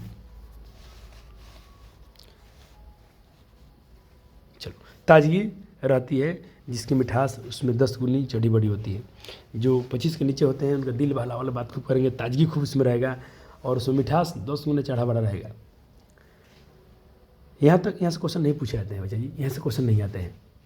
यहाँ तक हमने बाहरी बातचीत का हाल लिखा है। बालकृष्ण भट्ट कहते हैं जो बाहरी बातचीत है उसका मैं हाल लिखा है, बताए थे, जिसमें दूसरे फकीर होने की बहुत आवश्यकता है, बिना किसी दूसरे मनुष्य के हुए किसी तरह का संभव नहीं है। ये जो बाहरी वाला बात होगा ना, जो बाहर से कमा के आया होगा तो उसमें एक आदमी गरीब होना चाहिए और ये कमा के आया खूब ढाएगा, हम इतना आदमी को रोजगार दिए सब ये बात। तो दूसरा मतलब दूसरे फरीक लिखा है, मैंने फकीर पढ़ दिया, जिसमें दूसरे फरीक के होने का। फरीक मतलब बाहर नहीं रहता हो ना, दोनों रहेगा तो समझिए कि भाई बाहर में जाकर भाई बर्तन मांजना होता है, ये सब करना होता है, खाना बनाना होता है, आगे यहाँ डिंगते हैं अलग बात है। तो एक दूसरा फरीक होगा ना खूब डिंगेगा सब, जो बाहर से कमा के आए हैं हम लोग खूब तारीफ करते हैं। तो किसको पता, इसको तो पता नहीं है, बाहर तो गया नहीं कभी। चलो यह तो पढ़ लेते हैं, हो सकता है या तो कोई हमारे यहाँ कृपा करे, हम ही जाकर दूसरे को कृतार्थ करे। पर यह सब तो दुनियादारी जिनमें कभी कभी रसाभास होते देर नहीं लगती, क्योंकि जो महाशय अपने यहाँ पधारे उनकी पूरी दिलजोई न हो सकती तो शिष्टाचार में त्रुटि हुई। अगर हम ही उन्हीं के यहाँ गए तो पहले बिना बुलाए जाना ही अनादर का मूल है। जाने पर मन माफिक बर्ताव न किए जाए। अगर कहीं आप बिना बुलाए गए हैं और आपके हिसाब से कुछ बर्ताव न करें तो दूसरे के प्रकार में नया घाव होता है। आपको बड़ा अजीब लगता है कि हम तो ऐसे ही आ गए हैं, हमको समन देखा कर रहा है, आपको बहुत अजीब फील होता होगा। चलो अब बातचीत के बारे में बहुत अच्छा क्वेश्चन ऐसे बनता है, उत्तम बातचीत क्या है, अच्छा बातचीत, सर्वोत्तम बातचीत क्या है। तो बालकृष्ण भट्ट कहते हैं इसीलिए देखो कहीं हम बिना बुलाए चल गए, कोई बाहरी से बात कर रहे हैं तो आपको अनदेखा कीजिएगा। तो सबसे बढ़िया बातचीत क्या है, तो बालकृष्ण भट्ट का निष्कर्ष निकलेगा कि सबसे उत्तम प्रकार की बातचीत करने का हम यही समझते हैं कि हम वह शक्ति अपने आप में पैदा करें। हम अपने आप में एक ऐसा शक्ति प्राप्त कर लें, पैदा कर लें, अपने आप बात कर लिया करें। अगर हम अपने आप से ही बात कर लें, अब शांत हो गए, कभी चुपचाप बैठे हैं, अपने आप से ही बात कीजिए ना। मैं तो बहुत कर लेता हूँ कभी कभी, कैसे वैसे भी हमारे दोस्त नहीं हमसे बात कीजिए करे, कौन अकेले ज़्यादा रहते हैं तो हम बातचीत कर लेते हैं अपने आप में। आप भी कीजिए, आप में शक्ति पैदा करना चाहिए, अपने आप से बात कीजिए, समझिए क्या दिक्कत है। हमारी भीतरी मनोवृत्ति प्रतिक्षण नए नए ढंग दिखाती है, क्योंकि भाई अपने आप से बात करेंगे ना तो हमारे मन में ना बहुत बहुत नया रंग दिखाती है और उसमें संसार का बड़ा आईना दिखाती है। इतना बड़ा आईना दिखाती है कि हम जो चाहें, हम जैसे चाहें वैसे अपना सूरत देख लेते हैं। जो दुर्घट नहीं बात है, दुर्घट बात नहीं कि दुर्घट कहने का मतलब हुआ आपके शब्दार्थ में दिया है, कुछ भी हम सोच सकते हैं, कोई बुराई नहीं। जो संभव नहीं है, मान लो कोई काम हो ही नहीं सकता है, वो भी हम अपने मन में सोच सकते हैं, वैसे भी अपने आप को देख सकते हैं, इसमें कोई बुराई थोड़ी ना है। जो ऐसा चमनिस्तान है जिसमें किस्म के 2 बेले बीटे खिले हुए हैं, ऐसे चमनिस्तान के शहर में क्या हम दिल बहलाव है, क्या ये कम दिल बहलाव है? क्या हम अपना दिल नहीं बहला सकते हैं? अपने आप से ही बात कर लिया करें। चमनिस्तान का मतलब होता है वैसे हरे भरे बागों का इलाका, बड़े बागवानी में के शहर में, हम कहीं बागवानी के शहर में गए हैं, दिल बहलाने से कम है क्या कि अपने आप से ही बात कर ली जाए। तो उत्तम बातचीत क्या है, बालकृष्ण भट्ट के अनुसार उत्तम बातचीत क्या है? तो उत्तम बातचीत है कि मनुष्य अपने में ही ऐसा शक्ति प्राप्त पैदा करे, ताकि अपने से मन ही मन में अपने आप से ही बात कर लिया करे। और ऐसा ये एक आईना है, जैसा चाहे वैसा अपने आप को देख सकते हैं। हम जैसा बात करना चाहते हैं, हम जैसा अपने आप को देखना चाहते हैं, उसमें आईना में देख सकते हैं। मित्रों का प्रेमलाप कभी कभी इसकी 16वीं कला तक भी नहीं पहुंच सका है। इसी शहर का नाम ध्यान या मनोयोग या चित्त को एकाग्र करना है, जिसका साधन 2-3 दिन कम नहीं, जिसका साधन 1-2 दिन का काम नहीं। अपने आप से बात कर लेना इतना आसान नहीं है बच्चा जी, पता नहीं ये साधन इतना आसान नहीं है, इसमें बहुत समय लग सकता है। क्योंकि आप शांत बैठेंगे तब के मन में बहुत सारी बातें चलेंगी। वर्षों के अभ्यास, आपको बहुत अभ्यास करना पड़ेगा। यदि हम थोड़ी भी अपनी मनोवृत्ति, अपने मन को शांत कर लें, आवाक मतलब शांत कर लें अपने मन को, और अपने मन के साथ ही बातचीत कर सकें, तो मानो अहो भाग्य है। ये कितना अच्छा बात है। ये 1-2 दिन में नहीं हो पाएगा, बहुत इसमें समय देना पड़ेगा। ये ऐसी कला आपको पैदा करने पड़ेगी। एक वाक शक्ति मात्र के दामन से मात्र न जाने कितने प्रकार का दमन हो गया। देखो, ये वाक शक्ति जो भगवान ने दिया है, बोलने शक्ति, इसमें कितना है भाई, मनोवृत्ति स्थिर हुई, कितना लोग चोट पहुँचता है, कितने लोग इससे दुखी हो जाते हैं। दमन से न जाने कितने प्रकार का दमन हो गया। हमारी जीवा जो है ना बच्चा जी, सदा स्वतंत्र। यह क्वेश्चन पूछेगा बच्चा जी, जीवा किसके समान है? तो हमारी जीवा जो है ना बच्चा, कतरनी के समान। कतरनी मतलब कैंची के समान चलती है। कितना साली अटपट बोल देती है, कभी झगड़ा होता है, कभी क्या होता है, सदा स्वतंत्र चला करती है। यदि उस पर काबू न यदि हमने अपने काबू में कर लिया तो क्रोधित, और अब काबू में रखें तो अच्छी बात है। क्रोधित बड़े अज्ञेय शत्रुओं के बिना प्रयास जीत अपने बस में कर डाला है। इसीलिए अपने जीवा पर बच्चे जी हमको काबू करना चाहिए। इसलिए अवाक का मतलब मौन रहकर अपने आप में बातचीत कर लेना, यह साधन यावत साधनों का मूल है। अपने आप में ही बातचीत कर लेना, मौन होकर, चुपचाप होकर, शांत होकर बातचीत कर लेना, एक बार अच्छा साधनों का मूल है। परम शक्ति पूज्य मंदिर है। ये शक्ति जो है परम पूज्य मंदिर जैसा है। परमार्थ का एकमात्र सोपान है। और परमार्थ मतलब दिया है क्या, नहीं दिया है, चलो सोमवार में तो सीधी होता है। परमार्थ का भी अर्थ लिख दिया हूँ, मैं थोड़ा आपको देख के बताया था एक बार।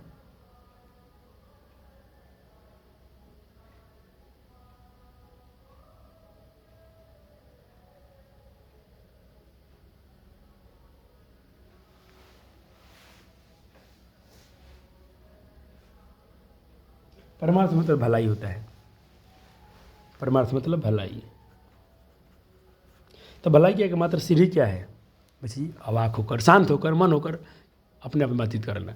मैंने बच्चे जी 1 घंटे में लगभग आपको पूरे चैप्टर का निष्कर्ष पढ़ा दिया। हमने पढ़ लिया मिलके, आपने ही पढ़ा, हमने ही पढ़ा मिलके। अब बच्चे जी बात होता है पढ़ने के बाद, सर क्वेश्चन कैसे आते हैं?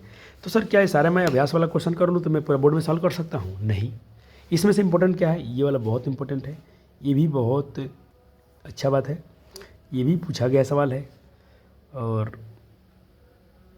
और ये वाला, ये क्वेश्चन अब तक, आज तक 2009 से लेकर आज तक पूछे गए हैं। बाकी इससे क्वेश्चन नए भी आए हुए हैं जो इसमें नहीं दिया गया है। तो सारी चीज़ चिंता मत कीजिए, सारी चीज़ के सारे नोट्स बना के लाए हैं। अब दिगंत भागदूर का हम चल रहे हैं नोट्स आपको प्रोवाइड करने। बच्चे जी इस मेहनत में बहुत ही मेहनत की है आपके लिए। हम 5-6 दिन लगभग लिखे हैं। तो बस कुछ बच्चे डरेंगे सर कितना लिखना पड़ता है, कुछ नहीं, अभी आराम। मैं तो बोल रहा हूँ समय दीजिएगा अपने आप को, कोई जल्दीबाजी नहीं कि आपको 1 घंटा में ही लिख लेना है। आपने लेक्चर पूरा समझ लिया, अब आप इसके नोट्स बनाएंगे। जन्म स्थान इलाहाबाद उत्तर प्रदेश है। माता का नाम पार्वती, पिता का नाम बेनी प्रसाद भट्ट। पिताजी एक व्यापारी थे, जो क्वेश्चन पूछा गया था।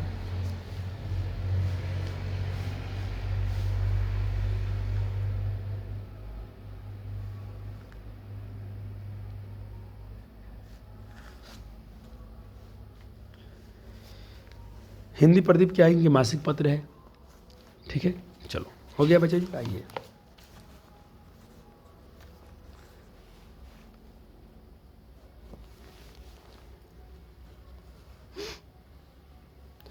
संयुक्ता स्वयंवर की कठोर आलोचना की। संयुक्ता स्वयंवर किसकी थी, ये भी क्वेश्चन अगर पूछ ले। एक मिनट कुछ मुझे मैंने वीडियो से कट गया क्या मेरा, लगता है मैंने वीडियो को रिकॉर्डिंग भूल गया था। मैं फिर से एक बार दिखा देता हूँ, थोड़ा जल्दी में देख लीजिएगा। मैं थोड़ा भूल सा गया हूँ कि मैं कब तक रुक दिया था। और रिकॉर्डेड क्लास, तो रिकॉर्डेड क्लास में जी कुछ भी ऐसा हो गया तो फिर हम तो उसको एडिट नहीं कर पाते हैं ना, समस्या ही है। तो एक बार दोबारा मैं दिखा रहा हूँ, अगर आपने लिख लिया तो कोई बात नहीं है।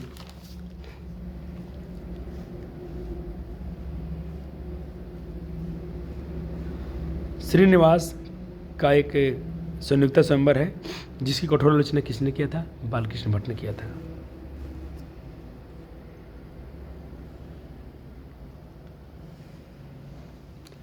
अब पूरा बुक उतना था, उसको सिर्फ अब इतना पढ़ें तो काम चल जाएगा आपका। कभी आपको अपने नोट्स पढ़िएगा, ये नोट्स आपका पूरा चैप्टर रिवाइज हो जाएगा। और क्वेश्चन आंसर बहुत मस्त करके लाया हूँ, एक बार थोड़ा तो इंतज़ार कीजिए, एक बार पहले सब कर लीजिए, देखिएगा कितने शानदार हैं। आपको जितना शब्दों में देना चाहिए उतना ही मैं करके लाया हूँ। प्रश्न क्या होता है उसके बारे में लिख दिया गया है।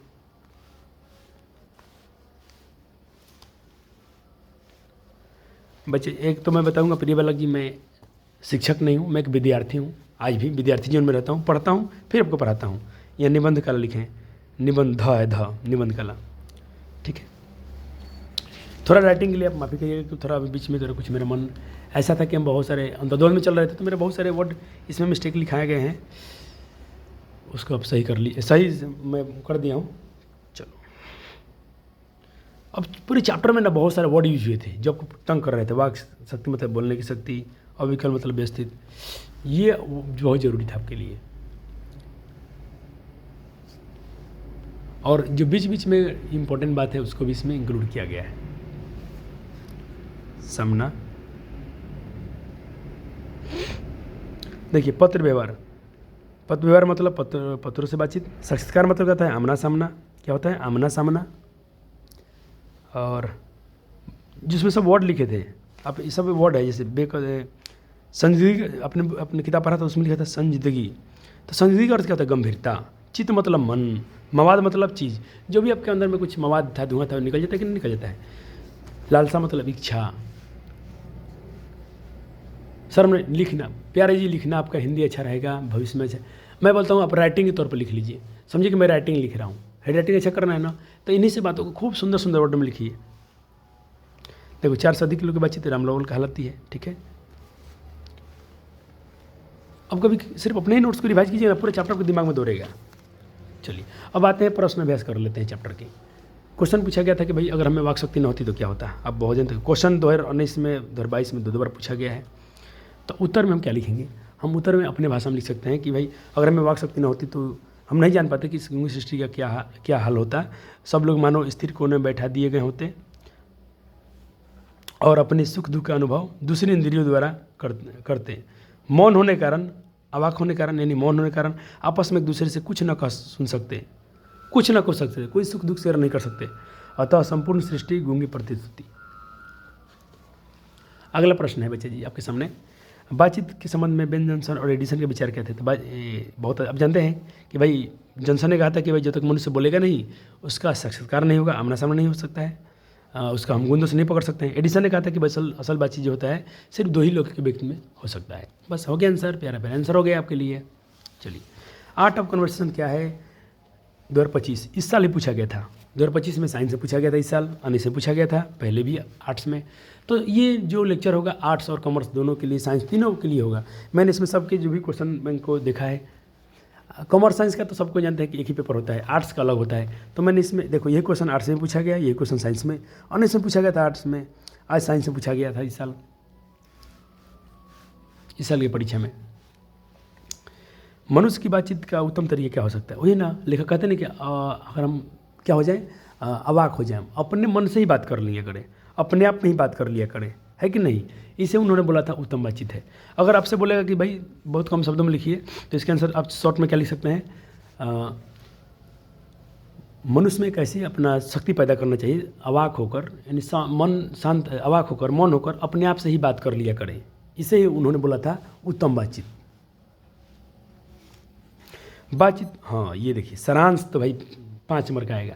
और सारांश बहुत लिखना पड़ता है, सारांश में आपको बहुत लिखना पड़ता है, 200 शब्दों में कम। 5 नंबर वाला क्वेश्चन आसान नहीं हुआ, कोई विषय में जाइए, फिजिक्स से देखिए, केमिस्ट्री का देखिए, तो देखिए मैंने सारांश को बहुत अच्छे से लिखा है ताकि आपको ज़्यादा लोड ना पड़े और चैप्टर भी समझ में आ जाए। ये हो गया सारांश, लिखिएगा, देखिए पूरा चैप्टर के दिमाग में दौड़ेगा, है कि नहीं। और मैं ये रिकॉर्ड इसलिए कर रहा हूँ ताकि आप आराम से लिख लें।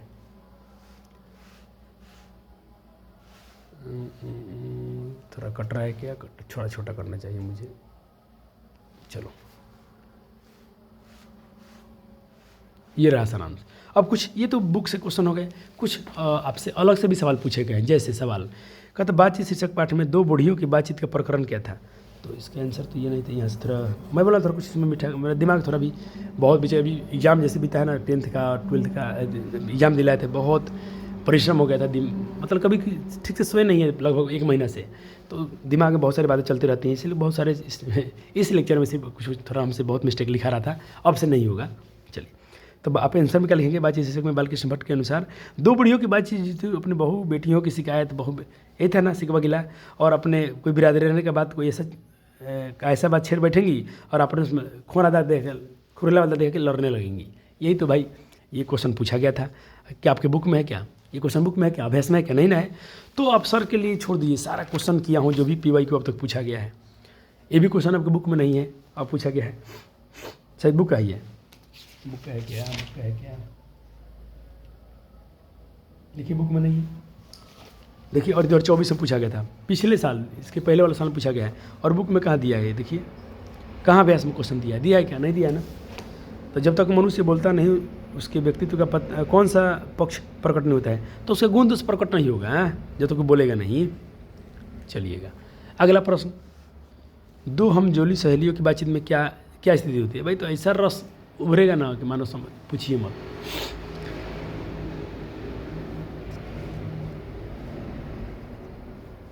निम्नलिखित अवतरणों, हाँ ये क्वेश्चन सप्रसंग व्याख्या कीजिए। इसके बहुत सारे टीचर्स अलग अलग विधि से कराते हैं, लेकिन मुझे पूरा विश्वास है कि जो ये सप्रसंग व्याख्या है, ऐसे शिक्षक जो भी कराते हैं बहुत अच्छे हैं। क्योंकि मैं नहीं पढ़ा था तो हमारे शिक्षक भी थे यूपी के थे अपने, मैं तो बिहार बोर्ड से पढ़ा हूँ, लेकिन हमारे शिक्षक जो थे यूपी से थे, और वो हिंदी पढ़ाते थे। बहुत सर मदन सर था, वो मेरे प्रिय शिक्षक हैं। आज जहाँ का भी होंगे उनको मुझे दिल से बहुत बहुत नमन करता हूँ। बहुत प्यार से पढ़ाते थे, मतलब इतना ईमानदारी टीचर थे कि मतलब गर्मी का दिन हो कुछ भी हो, पसीना आता है फिर भी क्लास से वो जाते नहीं थे। बहुत सारे बच्चे उनकी क्लास में सो भी जाते थे। तो वो भी हम लोग को बताए थे कि आपको जब भी सप्रसंग में है कीजिए ना, ऐसे करना है। बुक में कैसा भी दिया है, गाइड में कैसे दिया गया, आपको नहीं टेंशन लेना है। मान लीजिए कोई लाइन दे देगा, देख क्या पूछता है परीक्षा में, जो कुछ मवाद या धुआं जमा रहता है वह बातचीत के जरिए भाव बनकर निकल पड़ता है। सप्रसंग व्याख्या कीजिए। सप्रसंग व्याख्या करने में 3 सवाल देगा और कहेगा ये वो आपको करना ही करना पड़ता है। जो इस साल पूछा गया था, 4 अंक में पूछा गया था, 4 अंक के लिए। तो पहले आपको लिखना होगा संकेत। संकेत में क्या, वही सवाल का 2 लाइन थोड़ा लिख देना है, और डॉट डॉट उसका आखिरी वाला लाइन बाहर निकल पड़ता है, यानी निकल पड़ता है, लिख दिया। अब लिखना पड़ेगा संदर्भ। तो इसको ब्लैक पेन से लिखिएगा, मैं हाईलाइट किया हूँ, आप भी ब्लैक पेन से हाईलाइट कीजिएगा। उसके बाद आपको लिखना होगा संदर्भ।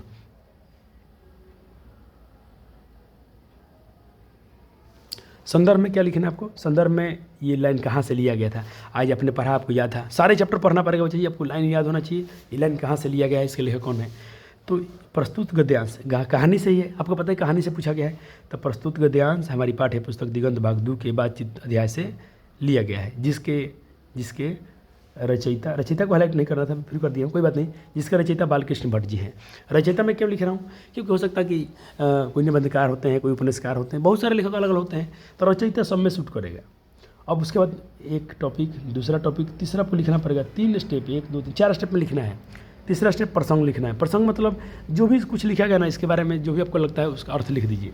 तो बात करने से मन हल्का होता है। इसमें क्या लग रहा है हमको, इसमें जो भी हम बातचीत करते हैं तो जो भी मन का जो मवाद निकलता है, पूरा लाइन नहीं छपना है। प्रसंग में ना इसका थोड़ा सा अंश लिखना होता है। बात करने से मन हल्का हो जाता है, या चित्त हल्का हो जाता है, या स्वच्छ होता है, ऐसा लिख सकते हैं आप। हो गया। अब लिखना पड़ेगा व्याख्या। अब व्याख्या करेंगे। चौथा स्टेप क्या है, व्याख्या। आपको स्टेप याद होना चाहिए, पहले संकेत, संदर्भ, प्रसंग। संकेत, संदर्भ, प्रसंग, चौथा स्टेप व्याख्या। आप 4 नंबर का आता ही आता है ये। हिंदी में आपके टारगेट बच्चा जी 95+ ऊपर रखना है। प्रस्तुत पंक्ति के माध्यम से निबंधकार बालकृष्ण भट्ट लिखते हैं कि मनुष्य के मन में मवाद मतलब क्या, खुशी, दुख, हर्ष, कुछ भी हो, कोई कष्ट जमा रहता है, तो बातचीत करने से भाव बनकर निकल जाता है। हो गया। ऐसे ही व्याख्या कर दिए। इतना आप करते हैं तो आपको 4 नंबर मिलता है बच्चा जी। फिर पूछा गया था, फिर पूछेगा व्याख्या करिए, फिर आपको लिखना पड़ेगा। ये लाइन इतना बड़ा है, पूछ दिया गया है, आपकी बुक का है ये। तो पहले क्या लिखेंगे आप, संकेत। देखने में कुछ मिस, हाँ एक बात ध्यान दीजिएगा, संकेत अपने लिख दिया ऐसा शॉर्ट में, कुछ यहाँ से लाइन उठाया और ये वाला लिख दिया।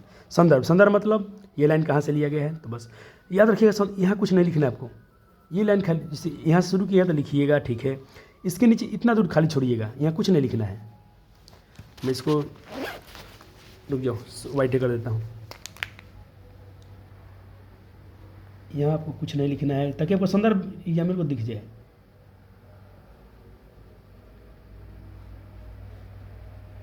हो गया? क्या समझे बच्चा जी? संकेत दिख रहा है, संदर्भ दिख रहा है। यहाँ वाला लाइन छोड़ के दिगंत भाग दू, यहाँ मत लिखिए भाग दू, यहाँ से लिखिए भाग दू के बाद शीर्षक अध्याय से लिया गया है। हाँ, अब यहाँ से लिख सकते हैं, जिसके रचयिता बालकृष्ण भट्ट जी हैं। चलो, प्रसंग में क्या बोला, जो भी कुछ लिखा गया है तो इसमें थोड़ा सा उसका अंश लिख दीजिए, तो हमारे मन में चलने वाली परिनुमा जो होती हैं, बड़ा भारी आईना है जिसमें जाए जैसे सूरत देख लें हम।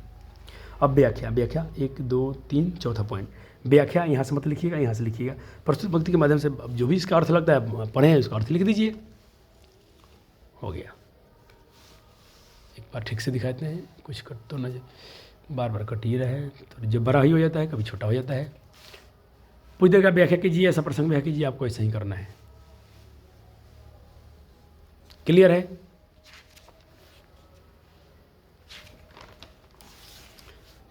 चलिए, आपने व्याख्या में लिख दिया। चलो अगला क्वेश्चन 2019 में और भले 2011 में और 9 में 2 बार पूछा गया है। क्वेश्चन क्या था? क्वेश्चन है कि बच्चा जी सप्रसंग व्याख्या करें। सच है कि जब तक मनुष्य बोलता नहीं तब तक वह उसका गुण दोष प्रकट नहीं होता है। व्याख्या में पूछा है ना, तो आपको पहले संकेत लिखना है, फिर संदर्भ लिखना है, यहाँ कुछ नहीं लिखना है। फिर से बता रहा हूँ, हमसे एक बार लिखा गया था तो फिर याद है नहीं, बच्चे भी ऐसे ही लिख लेंगे, और रिकॉर्डेड क्लास है तो बार बार हम आपको बता नहीं सकते हैं। और फिर हम तो चलो बच्चों को बता देंगे, लेकिन जो छात्र हमसे ऑनलाइन जुड़ेंगे उनसे क्या करेंगे हम। चलो, और बता देना कि ऐसा वीडियो आपको नहीं मिलेगा कहीं भी, एक ही वीडियो में सब कुछ होगा। 10 वीडियो की कोई ज़रूरत नहीं है। एक लेक्चर देखिए, 2-4 दिन समय लीजिए, बना लीजिए। हमारे वीडियो थोड़ा लेट आएंगे, ऐसा हो सकता है कि हम थोड़ा लेट लाएंगे।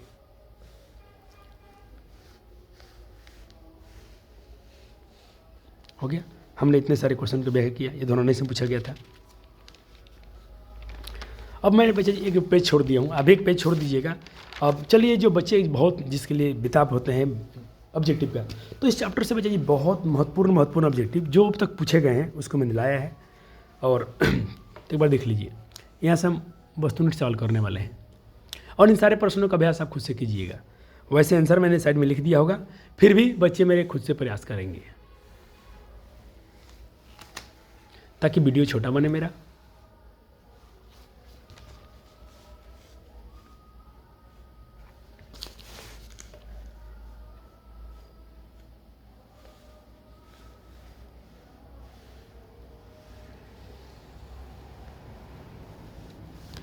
और हमारे YouTube चैनल पर जाकर देखिए, हम टेलीग्राम से भी जुड़ के रहिएगा। वहाँ पे हम बहुत सारे, या यूट्यूब पर हम पोल में बहुत सारे क्वेश्चन डालते रहेंगे, आप देखिएगा।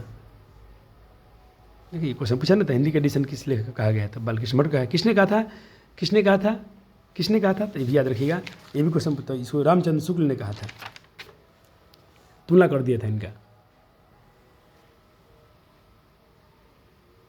हम इन क्वेश्चन का डिस्कस नहीं कर सकते बच्चे, क्योंकि बहुत समय लग जाएगा, और ऑलरेडी बच्चा जी 1 घंटा से ऊपर का लेक्चर हो चुका है। मैं नहीं चाहता हूँ कि बच्चे डर जाएं वीडियो देखे कि इतने लंबे लंबे लेक्चर क्यों आ गए।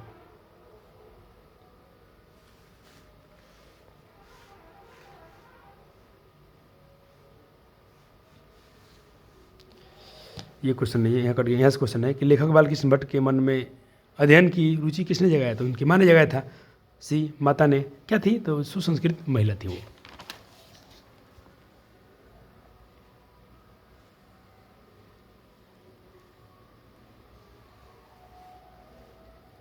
मैं 28 क्वेश्चन रखा था बच्चे जी के सामने, 28 क्वेश्चन रखा हूँ, और मैं आपसे ये चाहता हूँ। अच्छा लेखक, तो ये क्वेश्चन अच्छा था, ये था ना इसका सही आंसर। अब मैं आपके, मेरे पास एक बुक है ब्रिलियंट का, बहुत MCQ का बुक है, बहुत अच्छा बुक है। मैं इसमें से आपको कुछ क्वेश्चन दे रहा हूँ अभ्यास करने के लिए। ऑब्जेक्टिव में कुछ अपना अभ्यास करते रहिएगा। सब्जेक्टिव तो आपका हो गया, जितना क्वेश्चन कर लिया आप लेंगे, अब क्वेश्चन आप कोई नहीं छोड़ पाएंगे, आप लिख चुप आएंगे, बुक अपने पढ़ लिया है। MCQ में एक बार थोड़ा मैं दिखा देता हूँ, कुछ अभ्यास आप और कर लीजिएगा सवालों को। ऐसे ऑलरेडी इसमें से क्वेश्चन है, 2-3-4 क्वेश्चन नए क्वेश्चन होंगे, कर लीजिएगा। देखिए इन सब क्वेश्चनों को एक बार प्रैक्टिस आप खुद से कर लीजिएगा, मन में सोच के आंसर।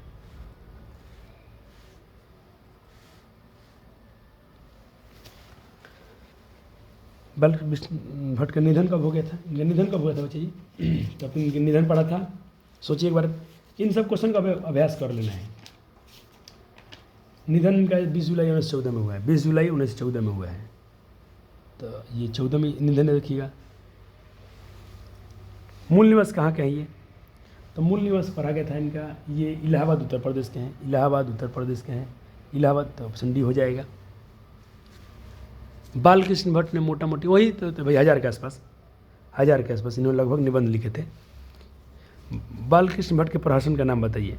इनके कुछ प्रहसन भी थे, इनका प्रहसन में आपको आपने लिखा भी था, थोड़ा याद भी रखना पड़ेगा। जैसा काम वैसा परिणाम, नई रोशनी का बीज, आचार विडम्बन, तो क्या क्या अपन ने देखा, जैसा काम वैसा परिणाम, नई रोशनी का बीज, अच्छा हाँ तीनों, ये तीनों, तो इसका आंसर बी हो जाएगा, ये तीनों हो जाएगा, 1 2 3। ये अपने से ऑब्जेक्टिव से यहाँ पर ऑप्शन होता है, और अगर ए होता में ये, बी में ये होता, सी में होता, तो डी में लिखता है इनमें से सब ही। ये तो बात आप जानते ही हैं। कौन उपन्यास बालकृष्ण भट्ट ने नहीं लिखा था?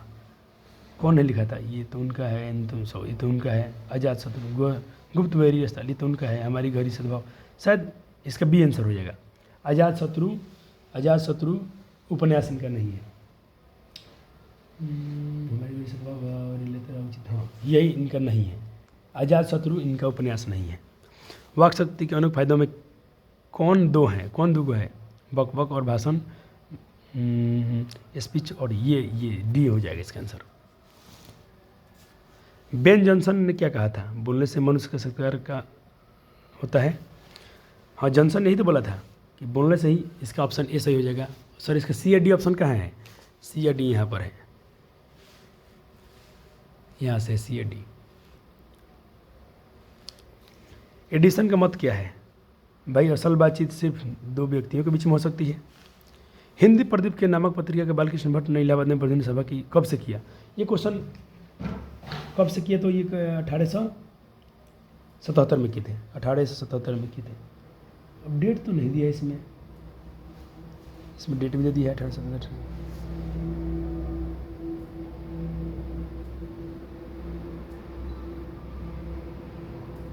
ये क्वेश्चन गलत हो जाएगा। 1877 में किया था, डेट तो इसमें है नहीं, उम्र तो कोई चर्चा नहीं है, तो ये क्वेश्चन को हम गलत काट रहे हैं यहीं पर। हिंदी प्रदीप कितने वर्षों तक प्रकाशित हुआ? हाँ ये क्वेश्चन है, यह 33 वर्षों तक चलाते रहे इसको, 33 वर्ष तक ही प्रकाशित हुआ। कौन सा नाटक बालकृष्ण भट्ट ने नहीं लिखा था? तो इनका नाटक जो बच्चा ये, फिर से बार नाम ले रहा हूँ, सुनिएगा ध्यान से। इनकी नाटक जो है बच्चा जी, पद्मावती, कृतार्जुनी, बेनी संहार, शिशुपाल वध, नल दमयंती या दमयंती स्वयंवर, शिक्षादान, चंद्रसेन, सीता वनवास, पतित पंचम, मेघनाथ वध, कट्टर सुम की एक नकल, विरहनला, इंग्लैंडेश्वरी और भारत जननी,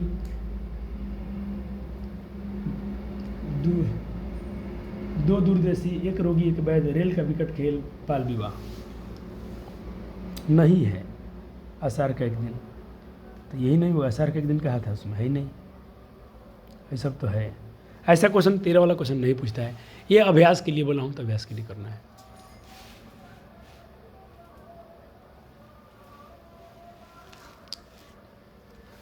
बालकृष्ण, चलो हो गया। चमनिस्तान का अर्थ क्या होता है? हाँ ये होता है हरे भरे, ये अच्छा क्वेश्चन है, हरे भरे बाव गई लगा। बालकृष्ण भट्ट क्या नहीं थे? तो आलोचनक, पत्रकार थे, निबंधकार थे, आलोचनाकार थे, महाकाव्यकार नहीं थे शायद, तो इसका आंसर हो जाएगा महाकाव्यकार नहीं थे। निबंधकार थे, पत्रकार थे, आलोचनाकार तो थे ही थे।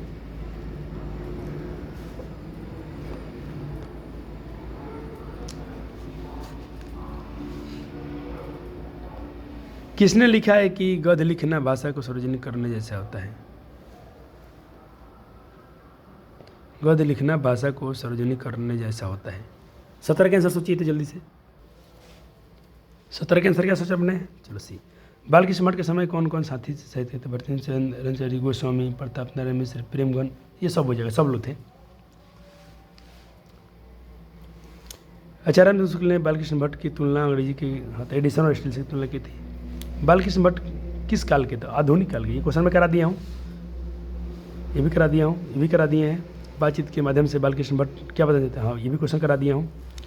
रविशंकर कृष्ण ने 16 वर्ष तक उपरांत किसका मुंह देखा? तो फ्राइडे के से मुँह से बात सुना था।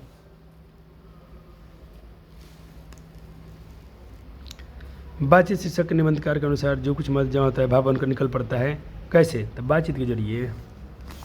बहस करने से थोड़ी होगा, बातचीत करना पड़ेगा प्रेम से। बालकृष्ण भट्ट के पिताजी क्या नाम था? तो बेनी प्रसाद भट्ट था। बालकृष्ण भट्ट के पिताजी पेशे से क्या थे? व्यापारी थे। सारे क्वेश्चन करा चुका हूँ, खाली इसलिए रिकॉर्ड किया हूँ, थोड़ा एक बार अभ्यास कर लीजिए। जो कॉपी में लिख के लाया था तो लिख लेना अच्छा रहेगा, और इनको एक बार तो ठीक है, सारे क्वेश्चन पूछे गए हैं इधर के। तो इसमें 32 क्वेश्चन थे, 28 मैंने भी दिया था, तो मतलब 2-4 क्वेश्चन इसमें जो नए थे मैंने उसको भी इंक्लूड किया। इस तरह से बच्चे आज हमको ये दिगंत भागदू का पहला लेक्चर जो था आपका क्लास 12th का करता हूँ, ये आर्ट्स और कॉमर्स सबके लिए थे। तो वीडियो में जो भी आपको त्रुटि दिखाई दे, कुछ भी कमी हो, तो उसके लिए मैं माफ़ी चाहता हूँ, लेकिन आपके लिए बहुत बेहतरीन नोट्स प्रोवाइड किया हूँ। आप देख लीजिएगा, शायद बहुत सारे प्लेटफॉर्म में जाकर पढ़ेंगे तो एक बार में इतना काम कोई करके आपको नहीं दे सकता है, क्योंकि क्लास रिकॉर्डेड है, यहाँ हाई लेवल में नहीं किया है। मैं कहूँगा इस लेक्चर को आराम से बनाइएगा, मेहनत कीजिए, साल अच्छे स्कोर लाना है। धन्यवाद।